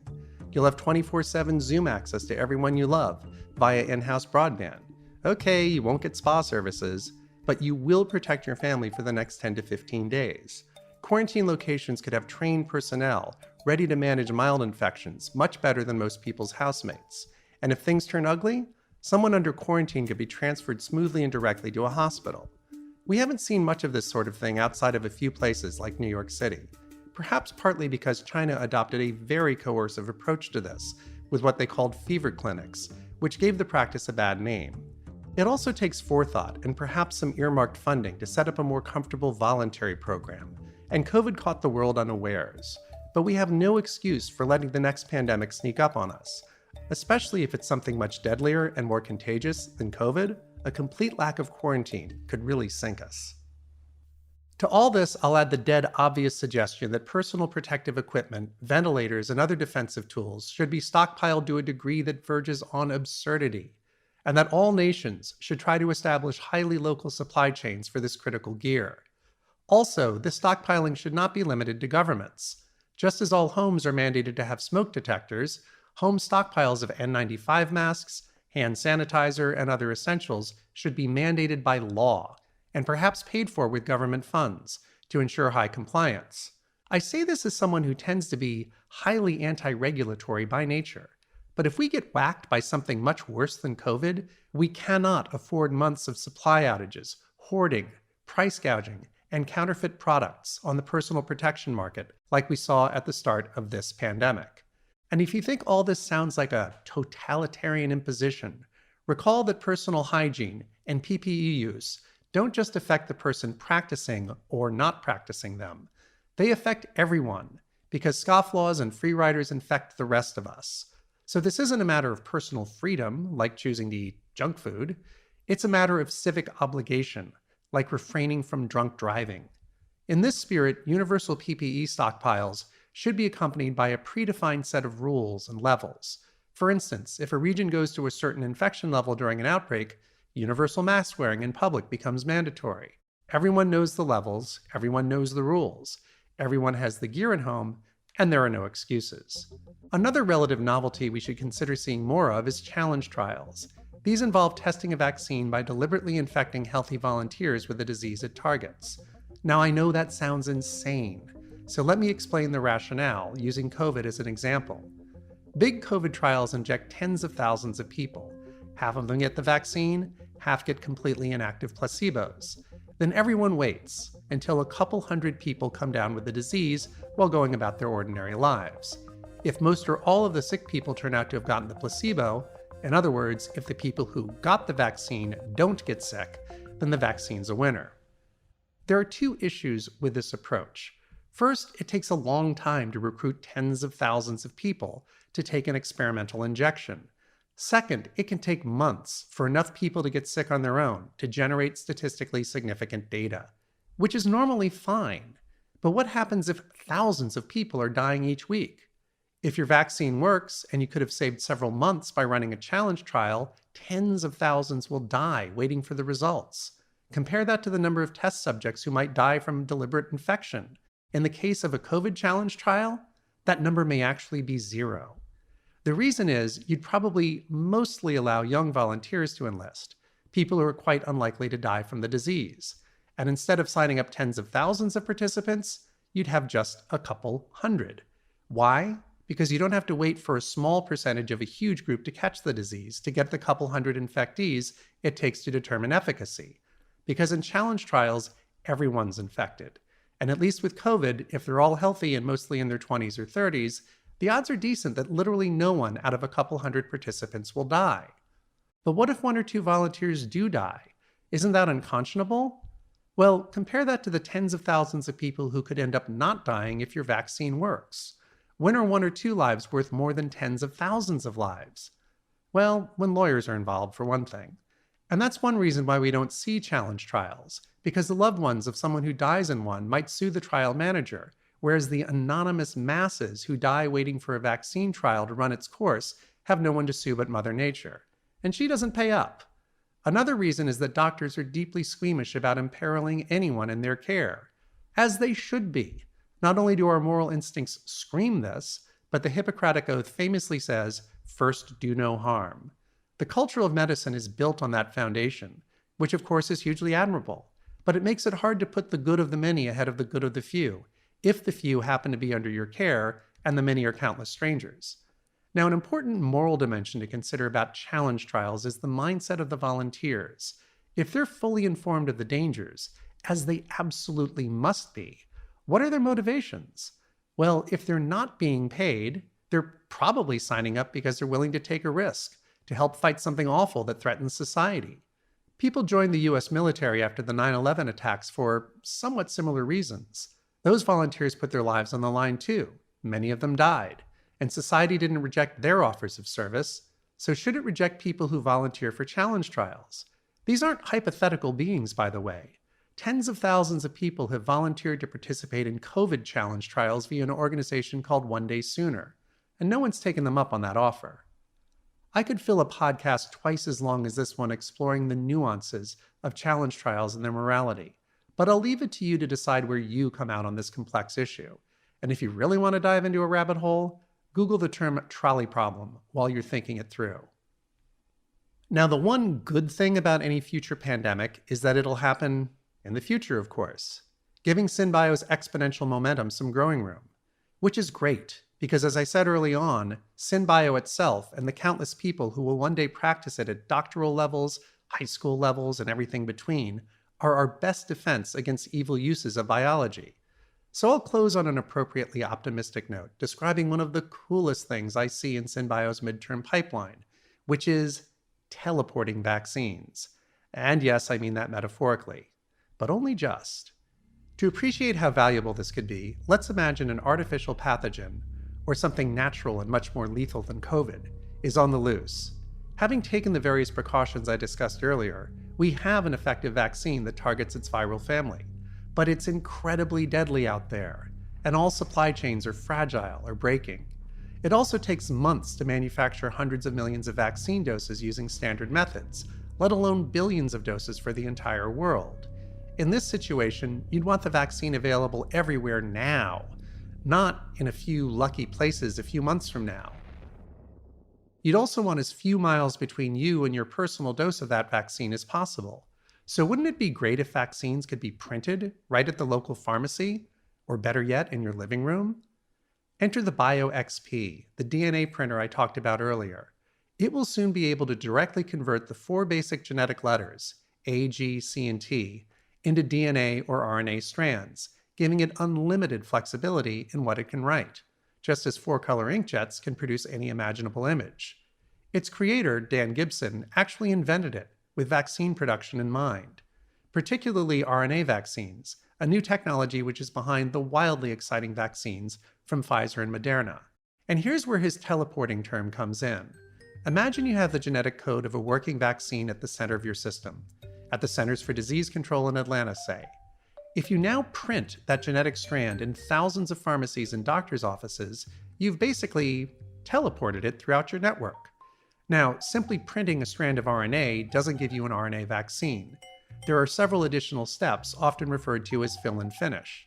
Dan says the BioXP team is building these steps right into the machine. He believes fully integrated systems should be operational at pharmacies and doctors' offices within 3 to 5 years. As for consumer-friendly home systems, he puts those in the 10-plus year time range, which I'm sure sounds like science fiction. But most of what's happening in SynBio today would have sounded like science fiction to the top people in the field when the Human Genome Project was wrapping up just 17 years ago. As would most of what everyday folks do with computing today, compared to the minimal things that were possible on the world's most powerful computers just a few decades ago. That's the thing about exponential technologies. They can deliver science fiction in short time frames. Of course, they can also enable evil or disturbed people to wreak terrible devastation. But they can enable the rest of us to prevent that devastation if we have the foresight to do it. As we come to the end of this survey of what could go wrong with engineered pandemics, which is practically everything, and what we can do to protect ourselves, there's lots of reasons for optimism. There are many steps we can take to nip tomorrow's problems in the bud. Most of them have huge dual-use benefits in fighting the natural diseases that clobber us constantly, and their costs are tiny compared to their benefits. To finish making this case for optimism, let's dial up your inner science fiction writer one more time. Imagine it's 10 to 15 years from now. A smart person with a biology background and a crippling emotional disease has decided to inflict a devastating pandemic on the world.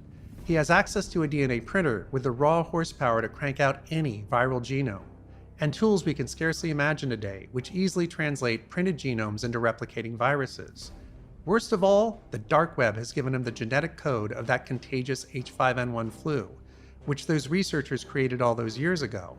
Only it's an upgraded version, which some darkly motivated biohackers have made wildly contagious, way more than COVID.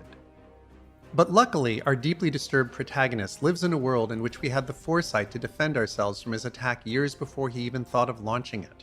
Strong laws require all DNA printers, not just 80% of them, to scan for deadly sequences before printing anything. So the only way to make his virus is from scratch, using methods that only a few elite scientists ever bothered to learn, many years ago before it became automated. That's a huge win right there. Because with that one step, we've radically constrained the number of people who could do something awful. In other words, the population of one circle in our Venn diagram, those who could kill millions, has plummeted, greatly reducing the chances it ever intersects with the other circle, which contains the people who'd like to kill millions. But let's say this person actually is an aging elite scientist who still knows the obsolete methods of making viruses from scratch, and that he somehow infects a few people with his creation. Now our early detection system kicks in. We're monitoring the air, wastewater, and surfaces in hundreds of cities daily, with tools that are several generations beyond what we have today. And everyone with a viral infection is diagnosed and logged the moment they show up at a clinic, and many more are feeding in data from simple, rapid tests they take at home. So unlike with COVID, the very first victims light up the global public health radar. If we're lucky and smart, by then virtually all humans have had a universal flu vaccine anyway, which would stop an H5N1 outbreak in its tracks, since it's in the influenza family. We've also made huge investments in therapeutics for influenza, along with dozens of other viral families, which can help cure the unvaccinated people who get sick. And if somewhere in the world there's a large unvaccinated geography, and the epidemic gets momentum there, we can fall back on our unified command for fighting disease. There's plenty of masks and ventilators, and no one's in a bidding war to access them. And within hours of that local outbreak, vaccines are teleporting into its pharmacies and even some living rooms, killing the outbreak in its crib. So, that's my case for optimism. We do have time to create our global immune system before this happens. It can be multi-layered, and like our own immune systems, agile and adaptive, with a diversity of tools to tackle whatever threat emerges. The case for pessimism is that this immune system will not build itself. We've botched so much in the face of COVID. And if we respond to COVID's hoped-for defeat in the same way we responded at the end of SARS, the snooze bar could be the end of us. So for all my optimism, there's absolutely no room for complacency. The new era in biology could put us in the best position we've ever occupied in relation to disease, but only if we make the right investments and take the right precautions today. Okay, well, I'm back with Rob Reid. Rob, you finally brought us to something like a glimmer of daylight here at the end. Let's talk about how we might yet survive. How would you characterize your own outlook here at the moment? How optimistic are you? I would say that I'm extremely optimistic for somebody who has really marinated as much as I have in the twin dangers of suicidal mass murder and the relentless exponential advances in bio. Not happy topics, and I've been marinating in them for much longer than I'd like to, since even before the pandemic. But for somebody who has really grappled with those issues, I got to say I'm wildly optimistic, because the science and technology that's in the pipeline is just so promising. And the dead obvious things that we fumbled during COVID should be incredibly fixable, especially with a post-COVID mindset, which should give us all the political will we need to invest in fixing them. And so definitely optimistic. And I think it's important to highlight that, because the last thing you want to do in talking about this stuff is to bring people directly from a state of denial to a state of despair. Because you don't do anything in either one of those states. In the first one, denial, you don't see a problem, and in despair, you think it's hopeless. And in either cases, you're equally motionless. And I think this is actually a problem that the environmental movement had. I mean, I'll just pick on an inconvenient truth, which I thought was absolutely brilliant, but I did think it had the tendency to put people on an express train from denial to despair. And there's definitely no need to despair here. We can absolutely harden our synbio infrastructure to make it really, really hard for any but the most brilliant and determined people to do something lawful. That is doable. We can definitely invest in pan-viral vaccines and therapeutics. I mean, the cost of investment is trivial compared to the likely returns, and all the rest of us. And in doing that, really make ourselves a hard target for future pandemics, whether it's artificial or natural. So yeah, on the balance, I think there's just so much we can do that can be so helpful. Okay, so let's talk about some of the topics you raised in this final chapter. Where are we with the far UVC light technology? So far UVC has had unbelievably promising signs in the lab. But so far, it's been relatively small academic studies, and we need more. I mean, the next step really is to do rigorous FDA quality tests that fully establish whether these wavelengths annihilate pathogens, as we think they do, without damaging human health, which is obviously unbelievably vital if we're going to contemplate exposing people to these lights for long periods of time during flu season, or in the case of a pandemic. The signs are really promising, but we do need to do more. And if things really work out, unlike almost any of the other measures I'm talking about, this one could be really expensive if we go all in, but we'd only go all in an incremental manner, starting with that relatively cheap step of proving this stuff out. And this could easily turn out to be a complete flop, far UVC light. But like I said in the recording, that's completely fine, because while we're testing this, we're also hopefully testing things like the BCG vaccine and dozens of other things. There's just some incredible super weapons against pandemics almost inevitably in the tech and scientific pipelines. We just need to turn over the rocks. So anyway, if far UVC light is everything we hope, the next thing we'll need to do is figure out how to make LED lights that emit them, because the current bulbs are just huge, they're clunky, they're unbelievably expensive, and they throw off way too much heat for use in public spaces, just way too much maintenance and everything else. Now, getting LEDs to emit far UVC light will take significant R&D work. I mean, the whole history of LEDs is one of the industry turning its attention to new wavelengths of light and figuring out how to make them after some heroic R&D efforts. And figuring out how to make blue LED light was actually particularly difficult. And there's a really interesting story behind that, which we won't go into. But the LED industry is good at this. And it basically is all about really precisely tuning the alloys of the LEDs, semiconductors. But far UVC has already been demonstrated in an LED in the lab, I think in Japan. So we know it's possible. It's a matter of, bringing the science into technology.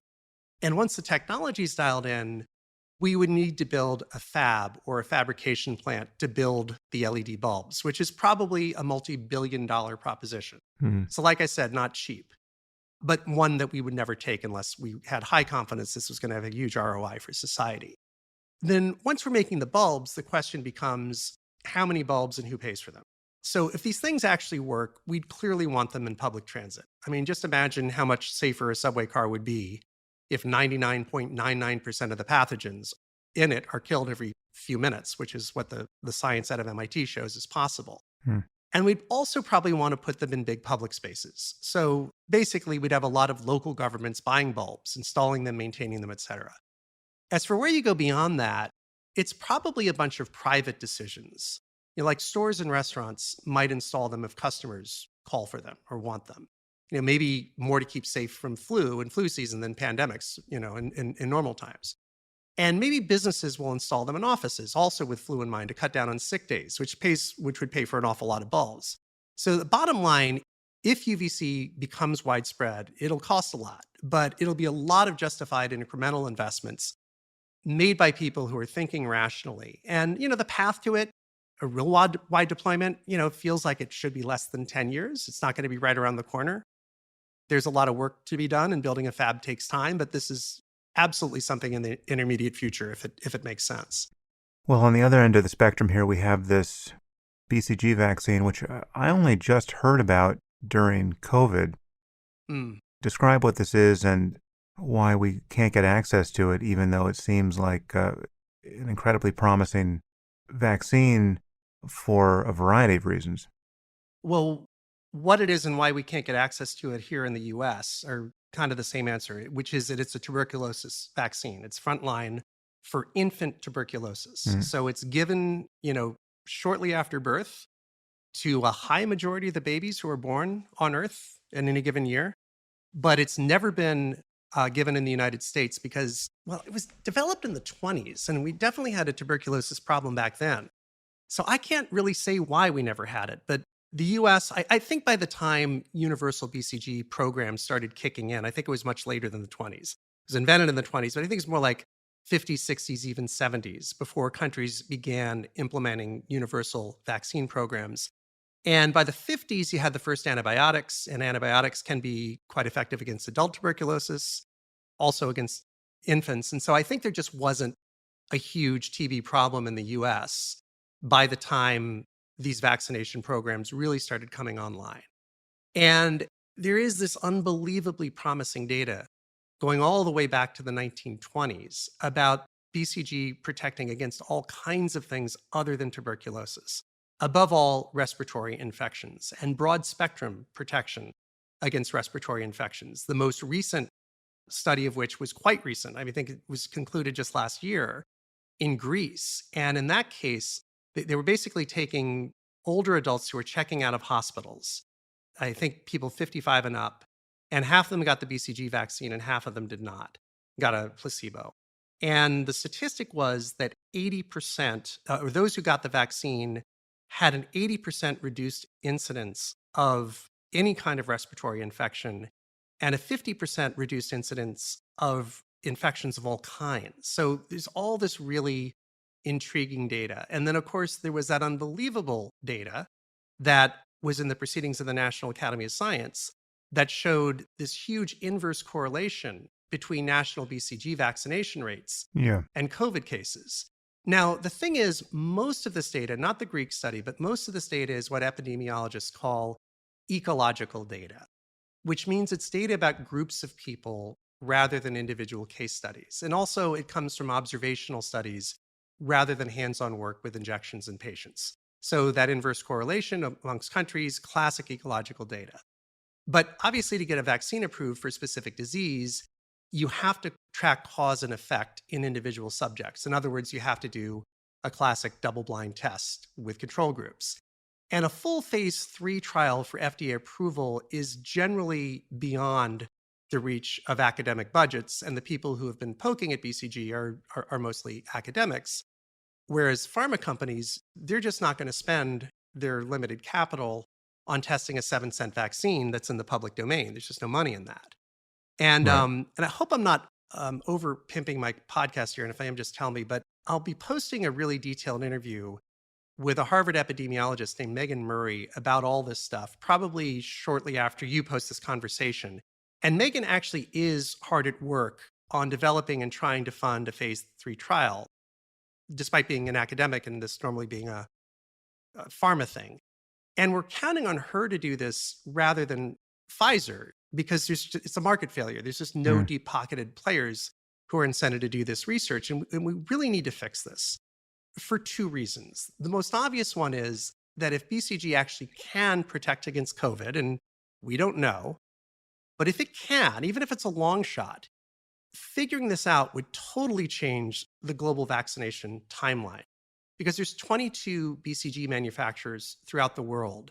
And there are distribution channels for BCG into almost all the developing world with armies of people who know how to store and administer the vaccine. And it's obviously just morally urgent to speed up vaccinations in poorer countries. But it's also in the selfish interests of rich countries that are about to get all the Pfizer and Moderna vaccines they need, because every person that COVID infects is another opportunity for it to mutate. And COVID is incredibly prone to mutation, as we're seeing from these terrifying new strains, at least one of which is, the South African one is partly resistant to vaccines. And so if we take our guard down after, wealthy countries are vaccinated, if COVID keeps rampaging amongst billions of people, we can pretty much count on a new strain emerging, which can steamroll through all of our hard-earned defenses. And so we need a great phase 3 trial test of BCG against COVID, whether it's Megan's or someone else's, even if it's a long shot. Because, this test would cost tens of billions of dollars, not the billion plus we spent on each candidate for Project Warp Speed, because there's no vaccine to be developed. It's just a test. And there are luckily some huge philanthropists like Bill Gates who have started investing in BCG with an eye toward COVID, but we shouldn't sit around and wait for somebody to gift this to the world. It should just be an immediate public investment. And, the other reason to do this, to study BCG much more deeply beyond COVID, is this apparent protection against respiratory diseases in general. Because, if that, the initial trial in Greece, which is, very promising, but very initial, that pattern holds up.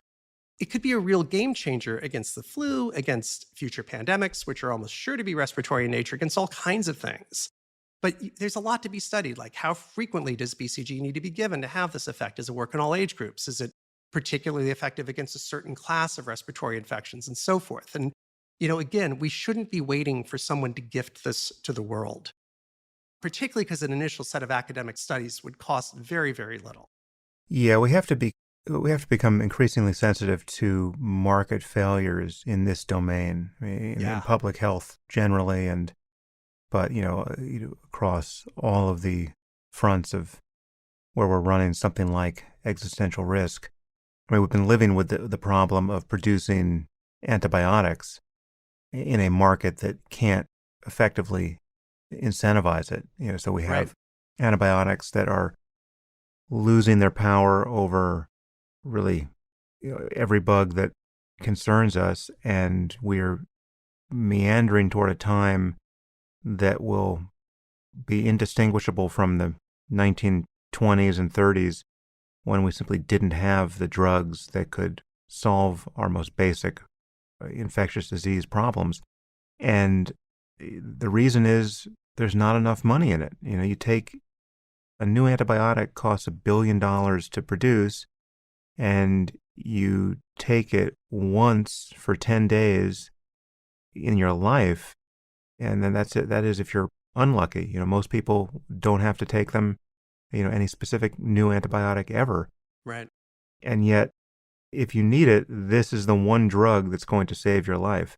We have to, this is the role of government or major philanthropy. On some level, we just have to say, whether it makes any market sense in any rational time horizon for a business person, we have to spend money on these things. Yeah, we've basically stood by as multiple antibiotic companies have gone out of business in the US. And it just allowed this market failure to propagate to the point that, who's even developing new antibiotics? I can only think of a couple of companies that are even in that business anymore. And we're not really we're talking more about viruses than bacteria, obviously, Yeah. in this series, but that is an equally glaring issue. And, something that, one estimate that I saw, superbugs could easily be killing millions of people per year within 10 years. Yeah. So, what are the prospects of developing vaccines for whole classes of viruses? A universal flu vaccine, a universal coronavirus vaccine. What have you uncovered on this front? Well, this actually ties to what you were just saying about market failures, because it seems, talking to some pretty informed people in this domain, that a universal flu vaccine effort would probably have very good chances of succeeding, at least 50%, which is a shot worth taking.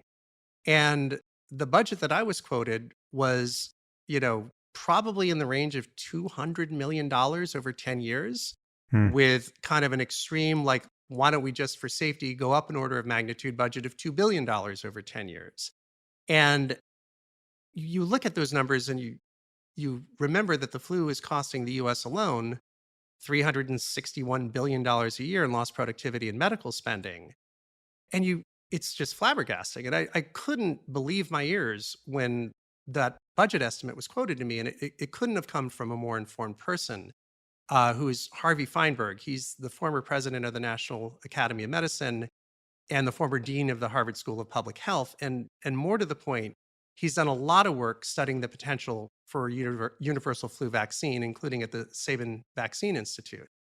And so this is just another stunning market failure. I mean, if you can spend, let's take the worst case scenario, $2 billion over 10 years for the chance of saving $361 billion a year, even if there's a 1% chance, you should take that. And it's, according to Harvey, it's probably more like a 50 to 75% chance.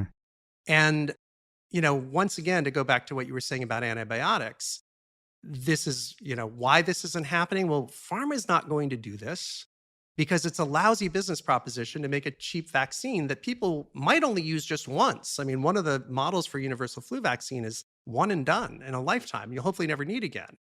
Or maybe it's even if it's annual every 5 years. I mean, pharma companies just won't do this unless they're presented with non-market incentives.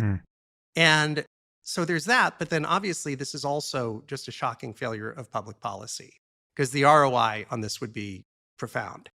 Now, the optimistic way of looking at this, which I prefer, is to say there's just so much low-hanging fruit here. And Harvey Feinberg believes that, much as we could create a universal vaccine effort for influenza, we could do that against any arbitrary number of viral families. And as I think I mentioned in the recording, he would suggest we start with influenza and coronavirus, get good at that, and then start tackling more. And there's only a couple dozen viral families that actually infect humans.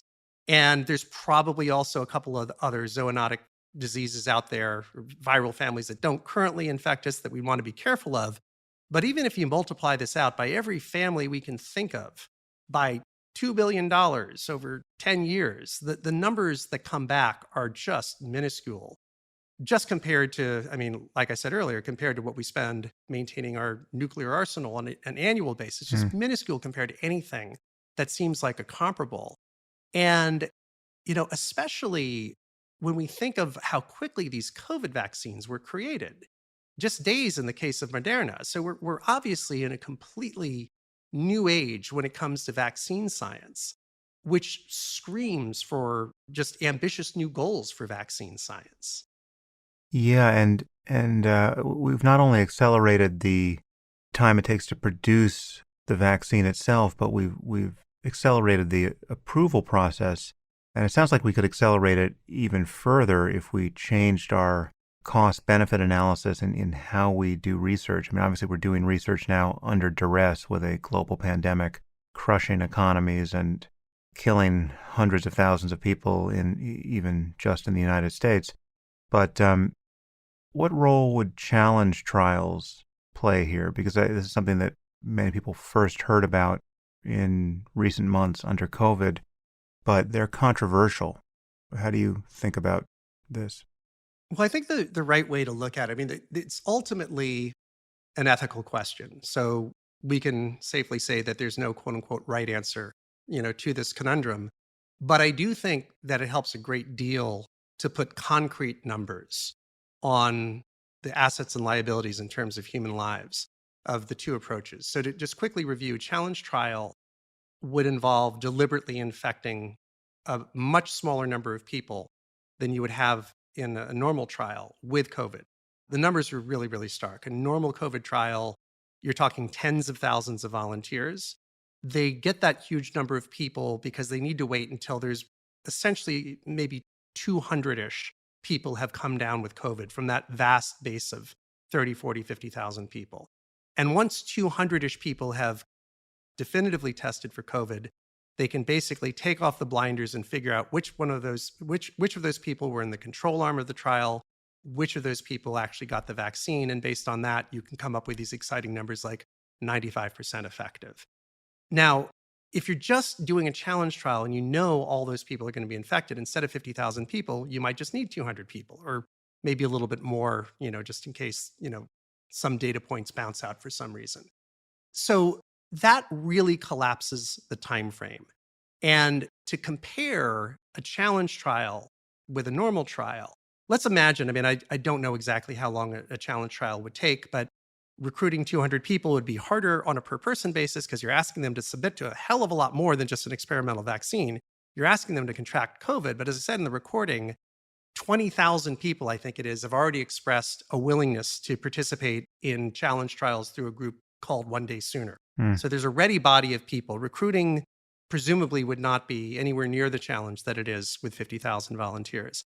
And then in terms of the time frame, you're infecting them on day one. So you're not waiting months and months and months for people to contract things. It seems logical that this time frame could collapse into, a very, very low number of months. Let's talk by comparison about the AstraZeneca vaccine, because I was able to cobble together a detailed timeline on that. Its last phase of trials started in the UK on May 28th. And they eventually recruited, it was a smaller trial, 23,000 volunteers, mostly in the UK, but also in Brazil. Now, there was some weirdness with this trial that people might remember. There was a pause to it because of an adverse reaction in one of the volunteers, but that was only a 6-day pause, turns out. So it generally proceeded along its timeline. And the results of this trial were reported out on November 23rd. So in other words, it ran for just under 6 months. And most of that time was spent recruiting all those volunteers and then waiting for enough of them to test positive for the trial to have a statistically significant result. Now, during that 6-month period from May to November, over 1 million people died of COVID worldwide. While what turned out to be an impressively effective vaccine was slowly and methodically tested. And we can probably assume that other vaccine trials had similar timelines. I just happen to know the dates with AstraZeneca. Now, a challenge trial obviously wouldn't have been instantaneous, but it would shave months off that timeline, not weeks, during a time when thousands of people are dying every day. But it would have involved deliberately infecting a couple hundred people with COVID.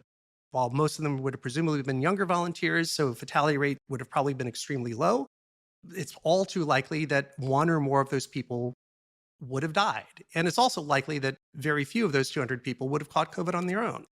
So, how do you balance the ethics out of that? The numbers are enormous. Hundreds of thousands, or 1 million people dying during the running of this trial versus perhaps a tiny handful or even one or even no people dying in a challenge trial. But it's very much like the trolley problem, isn't it? Yeah, except with the variable of consent here, which I think Right. is ethically decisive. So Good point. there's no argument against someone deciding to consent to a challenge trial once they understand the risks they're running and the possible benefits. And as you say, it's surprising, but It is just a demonstrated fact that you can find people eager to serve on this front, and you can find people eager to take all kinds of risks that, any individual listening to this might never entertain themselves. Once there's a one-way ticket to Mars offered, you can be sure there are going to be thousands of volunteers, willing to die on Mars. There's Right. a spirit of wanting to advance the human project and be part of something great. And in this case, again, there are relevant variables here around just how widespread the illness is at each point when trials are being run. I mean, just that affects how long you have to wait around for people to catch the virus naturally, Yeah, it totally affects it. and it affects the perceived odds for anyone enrolling in a trial. What are they? How different is a challenge trial if this virus is burning so quickly through the population that you seem guaranteed to get it anyway? Mm. But I do think consent is the master variable here ethically. And yeah, we certainly should be talking about running challenge trials under circumstances like this, where we're having to respond to a pandemic that is burning out of control. It would be different if we're preemptively trying to design a universal flu vaccine or a universal coronavirus vaccine under conditions where we don't feel like we're currently losing thousands of people a day to a pandemic. But it is very interesting, and it's amazing that so many people volunteered. It's great. Yeah, I mean, I guess it's kind of like the people who volunteered for the US military after 9/11. Yeah. They Oh, were, yeah. there was a big surge of signups, and these people were certainly signing up to risk their lives. And the government didn't tell them, no, we're not going to accept your service. And in a sense, because I don't think there was any serious conversation about a challenge trial at all in this COVID period, was there? I mean, I don't think there was. I remember it being spoken about, and obviously people volunteered, but I think most of the conversation I heard about it was going on in the UK and Right. I think you're not in right. the US. Yeah. Yeah. I mean, and another thing to think about, which when it comes to this regulator saying, no, you can't do that type of thing, is it's interesting that I guess both, well, certainly the Russian vaccine, and I believe the Chinese vaccine as well, have started coming out. There's starting to be some independent research that's signifying that these are actually reasonably effective vaccines. And in both cases, the countries started administering the vaccines without waiting for phase 3 data, which at the time was generally viewed as or discussed as being a particularly bad idea, at least in, I'd say, the Western media. But as we're finding out that these things actually work, maybe that's another policy that policymakers should consider, along with challenge trials, when future problems come up. Because, imagine if, and it's always easy to do something looking with the benefit of hindsight, but imagine if the FDA said, okay, Moderna has come up with this vaccine. It's going to go through rigorous trials. It hasn't yet, but we're in an emergency time here. So any US citizen who is courageous enough to take the chance and is willing to sign, a thick legal document saying that they're not going to sue or anything is welcome to take this vaccine. And, it's an experimental vaccine, so there could be bad effects. Probably unlikely because I think they'd already done a safety trial before phase 3, but it may not work against COVID at all. We could kind of imagine perhaps millions of people. I mean, I would have certainly entertained that idea if there'd already been a safety trial on this thing. I mean, why Mm. not? And if millions or tens of millions of people had been vaccinated with Moderna and Pfizer, Johnson and Johnson, who knows what else, during the 6 months of trial times, we might already be, seeing the end of this thing already. Yeah, the safety stage is the most important part from my point of view. I mean, whether it's effective or not is obviously important, but it's the first do no harm principle, which I think everyone is rightly focused on, especially with a vaccine, because you're not, as has been pointed out many times before, this is a medication you're giving to healthy people by and Right. large. This is not an intervention a new form of chemotherapy when all other forms have failed you. So, what do you have to lose? In this case, you have a lot to lose if the vaccine is basically unsafe. And I guess the novelty of the current batch was relevant here. I mean, the more work we do in this area, and the more any new vaccine has already been pre-characterized by similar vaccines in the past, working by a similar mechanism, perhaps the safety concerns get dialed down quicker. Yeah, but particularly, and you're right, with the mRNA vaccines, this was a completely new type of vaccine, and safety testing was especially important. But now that we have seen that these apparently are very safe vaccines, yeah, I do hope the policymakers take a different approach, like, for instance, with booster shots. Moderna and Pfizer, I believe, are already working on booster shots to take care of the South African and British variations. If we do need to go through a 6-month trial process for those to get a perfect phase 3, I would certainly hope that there would be an option given to adventurous people, which would certainly include myself, who are willing to take the chance that this isn't efficacious, to get the vaccine before the phase 3 is done, because we are in an emergency situation here. Yeah, well, as should be obvious to everyone who has followed us this far, this is the beginning of the conversation, not the end.